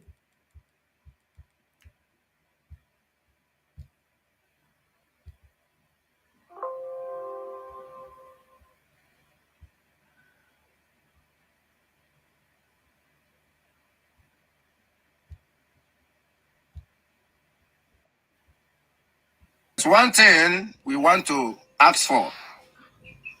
We want to plead on the behalf of our leader, Mazi Nnamdi Kanu, for the release of Mazi Nnamdi Kanu. Remember the young man, he did not do what others have never done.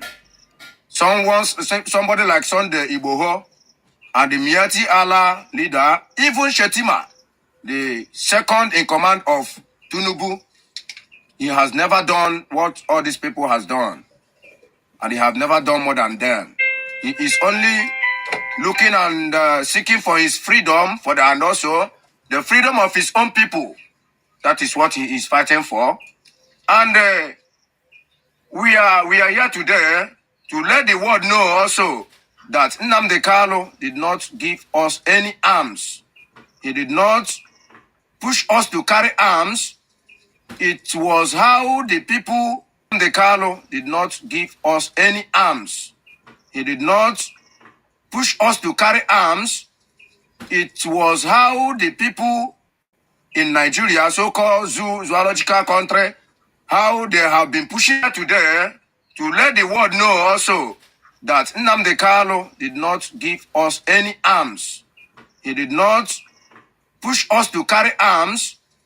It was how the people in Nigeria, so-called zoological country, how today to let the world know also that Nnamdi Kanu did not give us any arms. He did not push us to carry arms. It was how the people.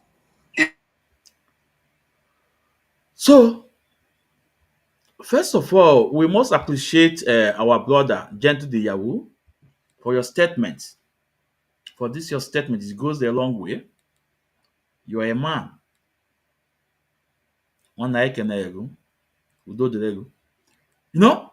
So, to address these journalists, when Obi Aguocha said that Mazi Nnamdi Kanu have never led any armed group, you can see that Obi Aguocha is right. 100% right. 100% right. 100% right. Yeah. You know, our brothers at home, this one of their commanders said that Onyendu Mazi Nnamdi Kanu have never gave them any arm. Onyendu Mazi Nnamdi Kanu did not give them arm. That tells you that Mazi Nnamdi Kanu is an innocent man. And Obi Aguocha said, can you prove this at the court? That the court have not proved it. And this is the fact. ESN is another entity. What they are charging our leader with is a different thing. Mazi Obi Aguocha, Mazi Ezmezu Kenego, Nwekwensu na-ekenego, asị udo dịrị. Let's continue before we go to Ugochi Nyereze.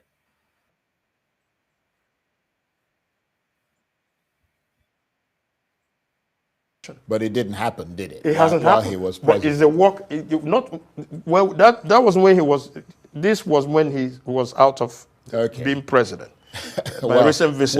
But he's a critical. He's a critical stakeholder. Right. He's a critical stakeholder that you would not. Well, we've got about a minute or so left. Basically, beyond the very encouraging things you have said, which are sort of off the cuff, if you like. In terms of the sort of the face of it, you're no closer at this point to breaking the chains that continue to bind Nnamdi Kanu and to keep him firmly we're very close under lock and key. No, we're very close. No, I understand what you mean, that you're close, but that is something that's taking place behind the scenes. I'm being sworn. I'm also trying to maintain, as a government officer, to maintain that's what I mean. A cloak of secrecy, right? Confidentiality. But your confidence has grown. But my confidence, if we were just as minute as it was, right now my confidence is grown. The government, at least, is engaging, unlike previously where they didn't want to engage. Now we are talking. Now, when we raise objections about this and that, they are helping us to move the needle and to move the gauge and everything more further. But I believe that in the nearest or shortest possible time. As my governor recently said, Nnamdi Kanu will be free. The Southeast will be free from high crimes and criminality, banditry, and assassinations that are now commonplace. The Southeasterners can now go home to do their businesses, to see their families, and be more engaging. So the government has given us an opportunity to now engage. And I'm taking every possible time to ensure that we do that. And on that optimistic note, I want to thank you very much indeed for coming in to share that very important piece of information with us. Honorable Obi Aguocha is a member of the National Assembly, the House of Representatives, and he represents the Ikwano Umahia Federal Constituency. Great to see you. Good to see you. Thank you very much. Thank you. So, Biafrans, and akụkọ aka ebe a, onye fụlụ Obi Aguocha gụnyere m ya champagne ya, si na Maazị Ezumeze ekene m ya, ọ gbọrọ iwe ewu na-ata. I can help so much. Let him continue. It's not over until it's over. Let him continue till the game is over. Because he make it and keep the man nani. So Mazi, continue doing what you are doing. Biafrans appreciate you. They will. So now let's go to Ugochi Nyeleze, the third person. And before then, if you have any question here, you can bring in your question now. And if you want to come in, the link is there. The link is at Ikechukwu Ezumezu on YouTube. And the link is also on Mazi Ezumezu Nwekwensu. Is there. So you can join me and share your opinion. So let's go to Ugochi Nyeleze. It's very important.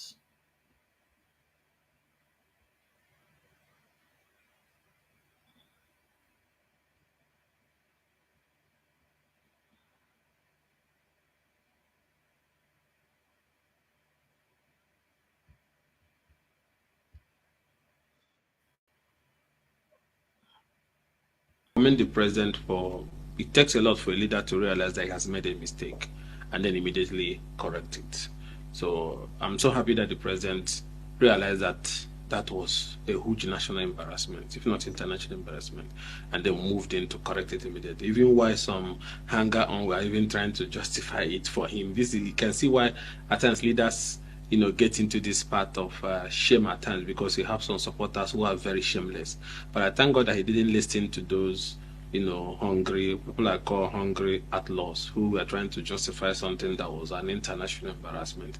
So I commend the president for being bold enough to, issue the necessary knowledge and the court striking it out, bringing an end to that embarrassment. And I don't want it to just end there. I think he needs to find out, because those children were starved. So what kind of barbaric and archaic and mundane method of detention? And that goes a long way to show a lot might be going wrong with those detention facilities. It's also important an investigation is conducted to find out the status of these detainees facing different charges. It's like a kind of is it a confiscation site or what? You don't feed them. Look at the way they are looking so tiny, like they are coming out from a civil war or something. So it's an embarrassment, and it goes a long way to show how our detention system have been working. So it should be seen as an opportunity to fix things and correct things. And I thank the president for being bold enough to say that what happened was not right, and then going ahead to ensure that immediately these children were released. But going, apart from that, we should also investigate the status of other detainees in different cases and challenges in those detention facilities, to be sure that we are complying with international African Charter on Human Rights and our relevant constitutional provision that an accused is deemed innocent until proven guilty. So you can't use starvation to kill the person even before he's made to have his day in court.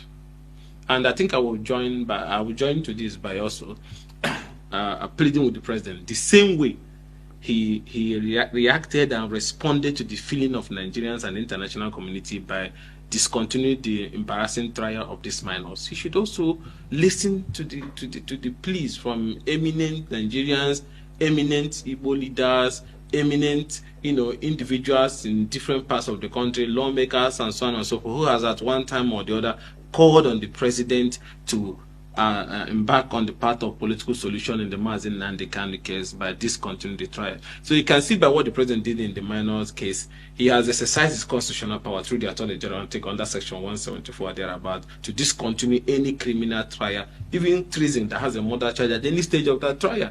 So now that you have invoked it for this case that we are charged for treason, also invoke that the same Section 174 thereabout in the case of Mazi Nnamdi Kanu by discontinuing the trial. The trial has brought, so it has prolonged the return to the path of peace in the East. It has cost the East so much, it has even cost the country so much. There is so of insecurity, there is loss of life, there is killing, there is destruction going on left, right, and center with accusation and counter-accusation surrounding it. What a listening president will do is to say, okay, let's find a political solution, and which is to discontinue the trial of Mazi Nnamdi Kanu, release him on bail, and then embark on the path for finding sustainable solutions to those security challenges. Remember, under Section 14, the primary responsibility of government is the protection of lives and property. So why do we have government? If government cannot protect lives and property, if government cannot listen to the people, if government cannot do things that can bring stability, then it's not government. So what I'm saying in effect is that this is a government, and they should live up to their responsibility by listening to what the people are asking for. When we had challenges in Niger Delta, when the bombing of oil pipeline, kidnapping of oil workers, killing of oil workers, there's a lot of atrocities that was happening then, whether right or wrong.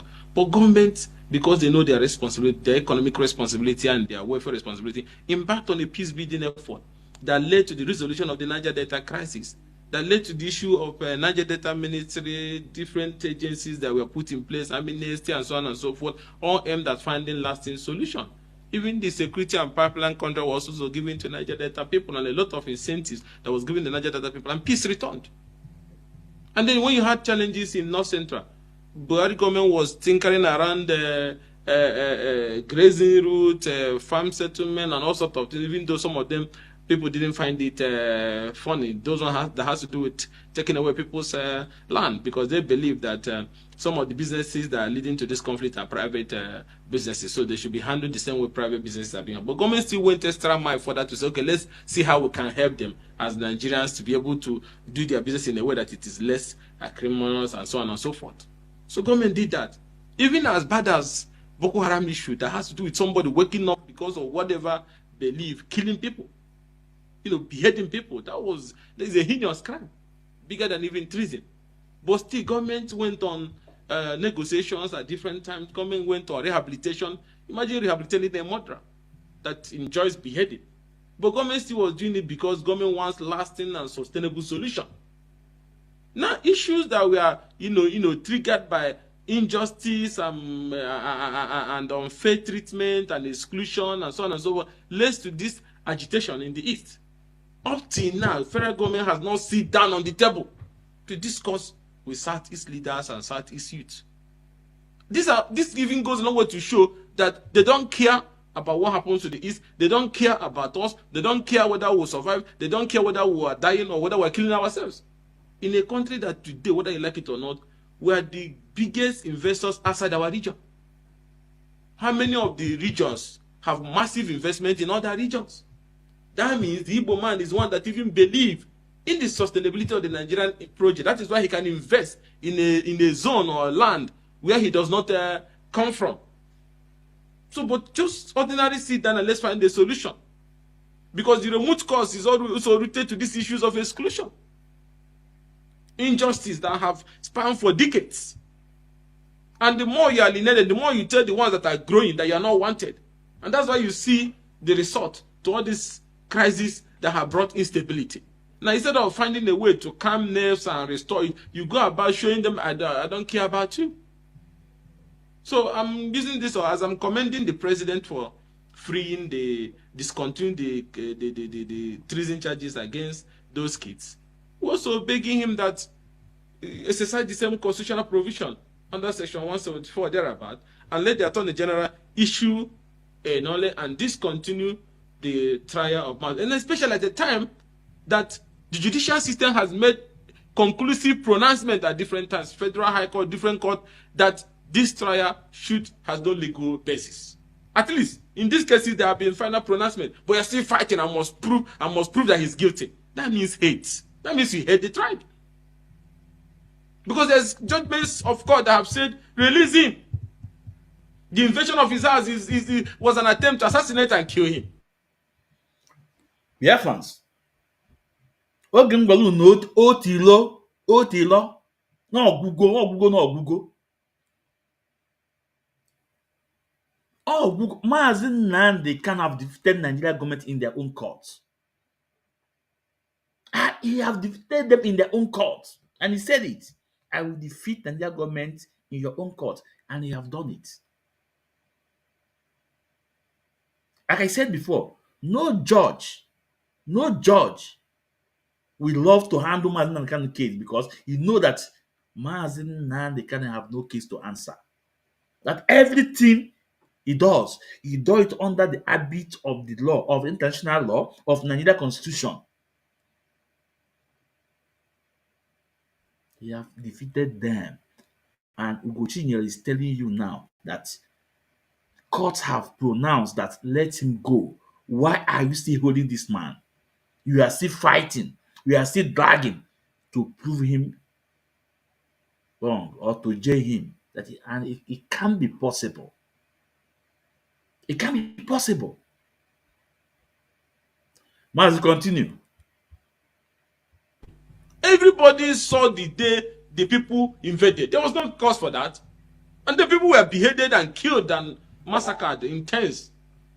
And the man ran for his life. Nnamdi did not run away or jump there. He invaded somebody's house. Just like the time those murderers from my area, in the name of politics, invaded to attempt to behead me and killed some of my family members. Didn't we flee? At the end of the day, when we were able to survive, are we going to, even if I was on bail, I should keep the head so that they can cut it off like ancient Greece. So the man had to run to survive. And then the extraordinary rendition is unknown to our law. Yeah. It was a clear case of kidnap and abduction, which the court have also declared as illegal. So I've been initiated, there's even no trial. So why is Nnamdi still in detention? Because he's an Igbo man. That's why you have the same, another traditional ruler that is kept in Lagos prison, that the Lagos State government is trying. Biafrans, there is no court in Nigeria that can jail Mazi Nnamdi Kanu. There's no court.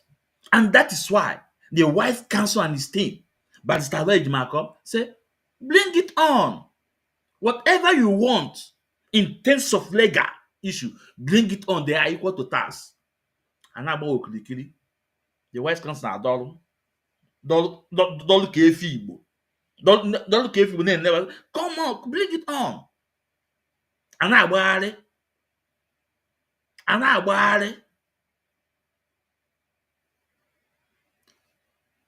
you can see these two men I just played their video. They are politicians, calling Nigeria politicians, and they are telling Nigeria government, let this young man go. At some point, even Ugochi quote extraordinary rendition that even Nigeria recognize it, that he went to another continent to kidnap someone. And this is what the White Council said initially from day one. If the SAC lawyer Ifeanyi Ejiofor listened to the Alo Ejimako, the White Council, by now Onyendu could have been out for a very long time.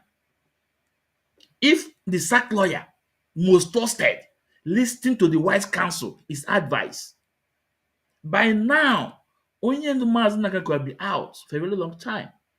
But he never listened to the White Council. White Council have to start from bottom again. Lay his foundation coming up, no? Just the same way he went to Enugu to dismantle that proscription of IPOB. But guess what?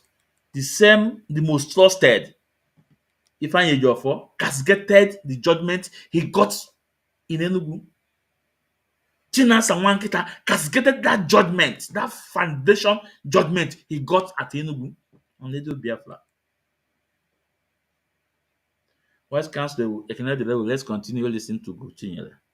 And wasting much time. Because he said, if you don't stop attacking our businesses, If you don't stop killing our people, we are going to bring help to defend our place. Instead of you dealing with the hate that your people are projecting there in Lagos, that is leading to killing of our people, burning of our businesses, because we are exercising our constitutional right to either vote or choose leaders. You went after the traditional ruler who spoke in defense of their people because they're an Igbo person. Other people in that same Lagos, both the traditional ruler has called for genocide against our people. None of them were charged. But he now said that if we don't stop burning this market that Igbo people are trading, if we don't stop throwing us into lagoon, if we don't stop attacking our people, that I will invite the ESN to come and defend the people in Lagos. That's what he said. And then all of a sudden, they dump him in court. They are prosecuting him, and they have dumped him in Kirikiri. That our traditional ruler is still in Kirikiri for almost 3 years now or more. They're not ready to prosecute him. Shawolu left him there because an Igbo man. So if we want to be one Nigeria, we should be honest and stop being stupid about the lies. In Igbo, they say, when you do the child the way you're doing this other child, they will be happy. Are you doing us the same? You're not doing us the same way. Do we want to build a country, a nation, or are we running a geographical expression like our world also said? If we want to build a nation, that even though the tongues and religion may differ, but in brotherhood we can still stand, then you have to behave like a family, like a brother. You resolve the Igbo issue. Don't pretend like you don't know it's existing. You will not have stability. Let us see ourselves as one honestly and root it on that principle of justice, equity, and fairness. If you know what if they do to you, not like, why are you doing it to an Igbo person?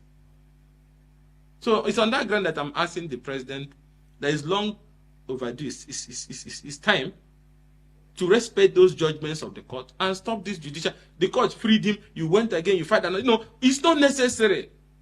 We're looking for peace and stability. 70% of our people today will take Mr. President seriously when he talks about building a nation, uniting our people, bringing us together, making us to believe that he's about to renew hope, which includes justice. You have to renew my faith in the justice system, in the equity system, in the fairness system. That our people, 70% of our people believe that if President wants us to take him serious, he should first of all release Mazi Nnamdi Kanu and find a way to go to the table to find a permanent political solution to the challenges facing our people. Then we can take him serious. That's the way our people feel. Any of the Igbo leaders can come to Abuja and be lying to him. Those ones I call outlaws. They can be saying all sorts of nonsense. But down there in our place, they want this issue resolved, so that our people can now pick up what is left of their lives and move on. Because this issue is causing instability in our place. Yeah. Farming activities is zero. Businesses are going down. Most people are no longer returning back. So resolving it starts with, okay, political solution, we'll give him bail. Then For those that are watching me right now, please hit the like button and share the program. On YouTube, please share the program, hit the like button, and subscribe. If you have not subscribed on my YouTube, it's very important. On Facebook, please hit the like button and share the program. No? On Facebook, don't even bother about the numbers you are seeing, because a lot, hundreds, thousands of people are watching this program. We know their style. On YouTube, I can see the numbers. So share the program. No, go na Mazi Ezumezu nwa ekwensu. I'm live. Nwoke eziokwu. Nwoke otimbodombo. Tata ya onwe anyị na-eti otimbodombo tata, because I'm able to tell you the message. Our great politicians that stand by us, fighting for Mazi Nnamdi Kanu release, what they said. So could we remember that there are still those nice and trusted politicians that we can trust. All of them are not the same. That's why I'm still telling you that even Bianca is one of them that Igbos trusted and is fighting for us. Let's continue. go to the table and look at the issue. There's issues that led to those agitation. Those issues have been with us since 1960.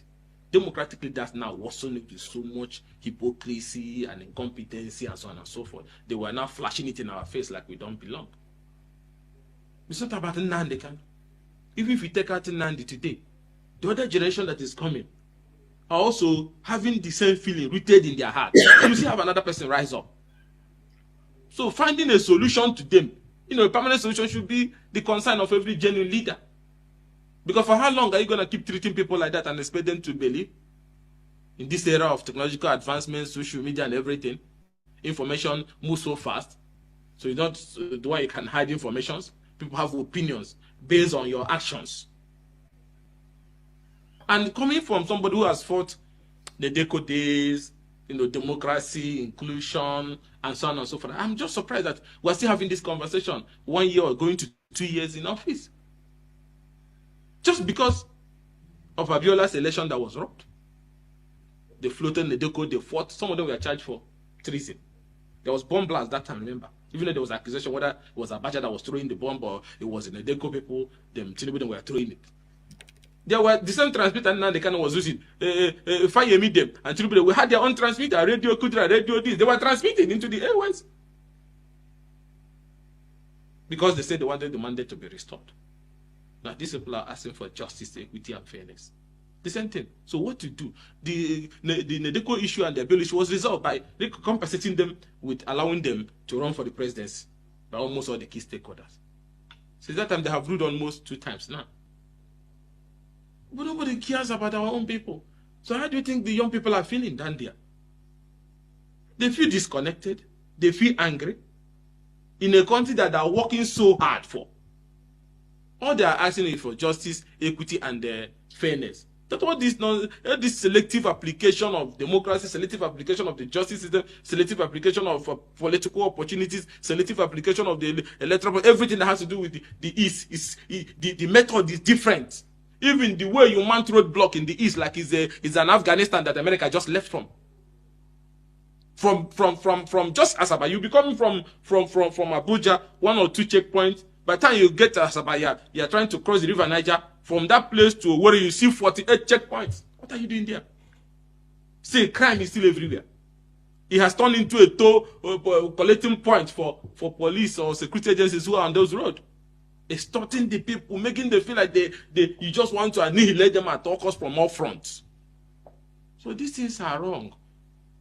And like I said before, a true nationalist will focus and believe that equity, justice, and fairness is the fulcrum and the foundation for a united and peaceful country. Anybody that is talking about peaceful country without discussing the sacred core principles of justice, equity, and fairness is talking nonsense. You cannot have a united country, you cannot have a stable country without sitting down to address these core principles of justice, equity, and fairness. Not just by addressing it, but showing it in your body language and conduct. Today, you have a country that the Igbo man is not chief of army staff. The Igbo man is not IG. The Igbo man is not DG of DSS. The Igbo man is not customs CG. The Igbo man is not immigration head. The Igbo man is not central bank. The Igbo man is not finance minister. The Igbo man is not federal inland revenue. The Igbo man is not director of military intelligence. The Igbo man is not NSA. But still, they still believe. All they are asking is not even if you share those things with them, but restore peace in our place. Consider it a matter of national importance that peace will return to the East. We want you to make that a priority. That's all our people are asking for. And that we're not getting it up to now. So it's not that anybody hates anybody, no. The hand with which you extend, that's one we should receive. They're giving us bitter lemon every day. Look at the infrastructure in our place. Look at our major highways in the East. Look at our markets. Look at our energy situation. Look at the employment rate of our people in civil service. Look at the business opportunities available. Everything is self-help for our people. Business, building, everything. Even rehabilitation of our people that have been displaced since this crisis has started, not even single one person. The Igbos are builders. The Igbos are nationalists. That is why they invest in every part of Nigeria. Just show them by your body language that though tongue, religion, everything will differ. But in this our brotherhood, we will rise, we are one.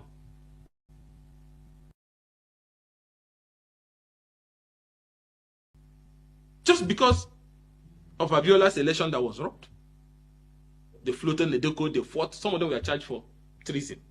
There was bomb blast that time, remember? Even though there was accusation whether it was Abacha that was throwing the bomb or it was in the deco people, Tinubu them were throwing it. There were the same transmitter now the kind was using.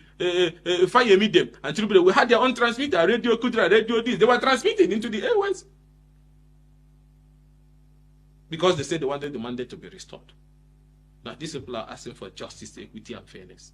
The same thing. So what to do? The Nedeko issue and the bill issue was resolved by compensating them with allowing them to run for the presidency by almost all the key stakeholders. Since that time, they have ruled almost 2 times now. But nobody cares about our own people. So how do you think the young people are feeling down there? They feel disconnected. They feel angry. In a country that they are working so hard for.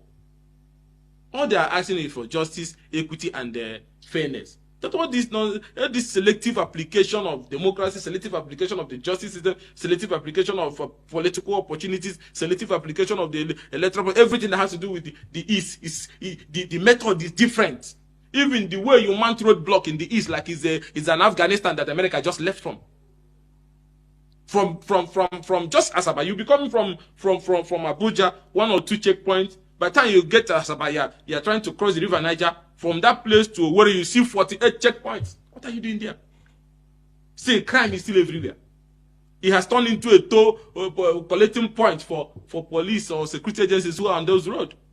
Extorting the people, making them feel like you just want to annihilate them at all costs from all fronts. So these things are wrong. And like I said before, a true nationalist will focus and believe that equity, justice, and fairness is the fulcrum and the foundation for a united and peaceful country. Anybody that is talking about peaceful country without discussing the sacred core principles of justice, equity, and fairness is talking nonsense. You cannot have a united country, you cannot have a stable country without sitting down to address these core principles of justice, equity, and fairness.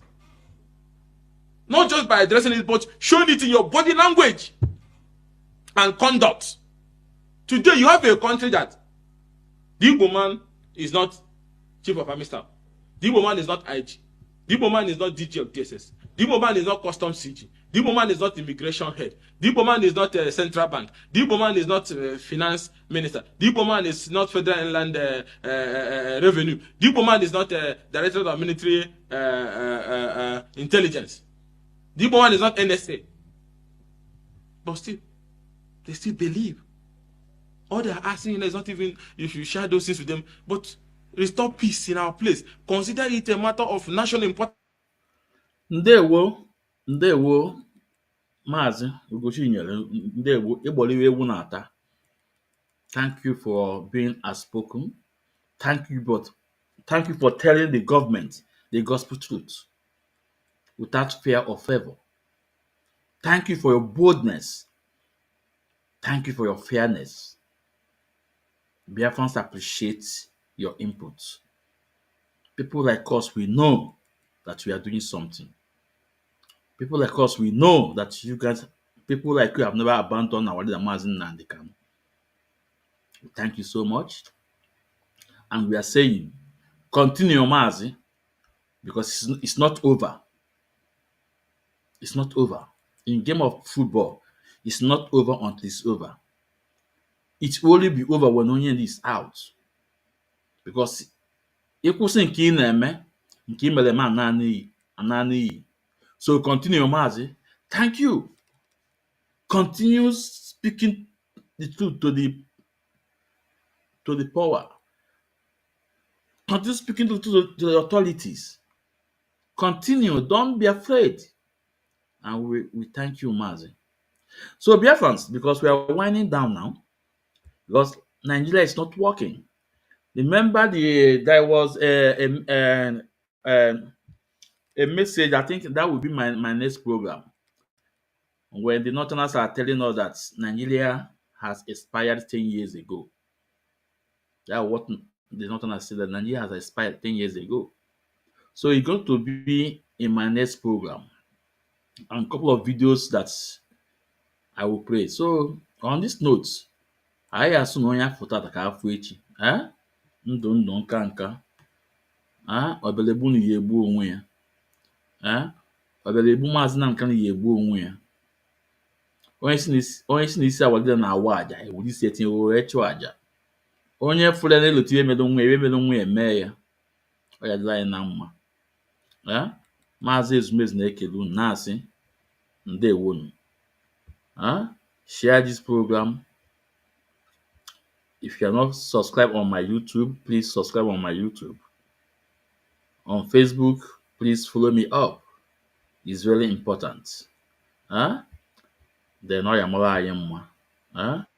ndewonu. Yeah. The ship of Mazi Nnamdi Ipob in the building, we stand strong in all we do. Under the leadership of Onyendu Mazi Nnamdi Kanu. Let's go. Mazi Nnamdi, I rise like the sun, my spirit unbreakable. In the struggle for freedom, my resolve unshakable. From the streets of social media, I make my stand. A warrior with the voice fighting for our land. Ipob, we're the heartbeat of the nation. Our dreams of Biafra full out to the nation. From Facebook to Twitter, we spread the truth. Mazi Nnamdi Kanu leading, guiding our youth. I'm a freedom fighter, flying high in the digital skies. Watch me touch the sky. Mazi Nnamdi, never back down. I be up with the voice of our town.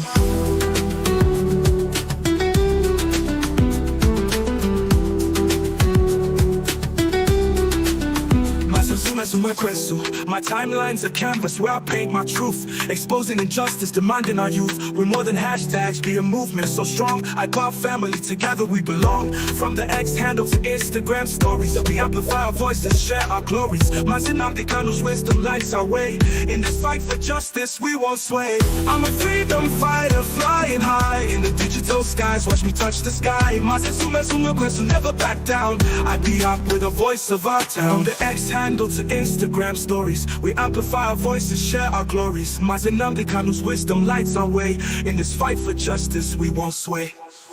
I'm a freedom fighter, flying high in the digital skies. Watch me touch the sky. Mazi Nnamdi, never back down. I be up with the voice of our town.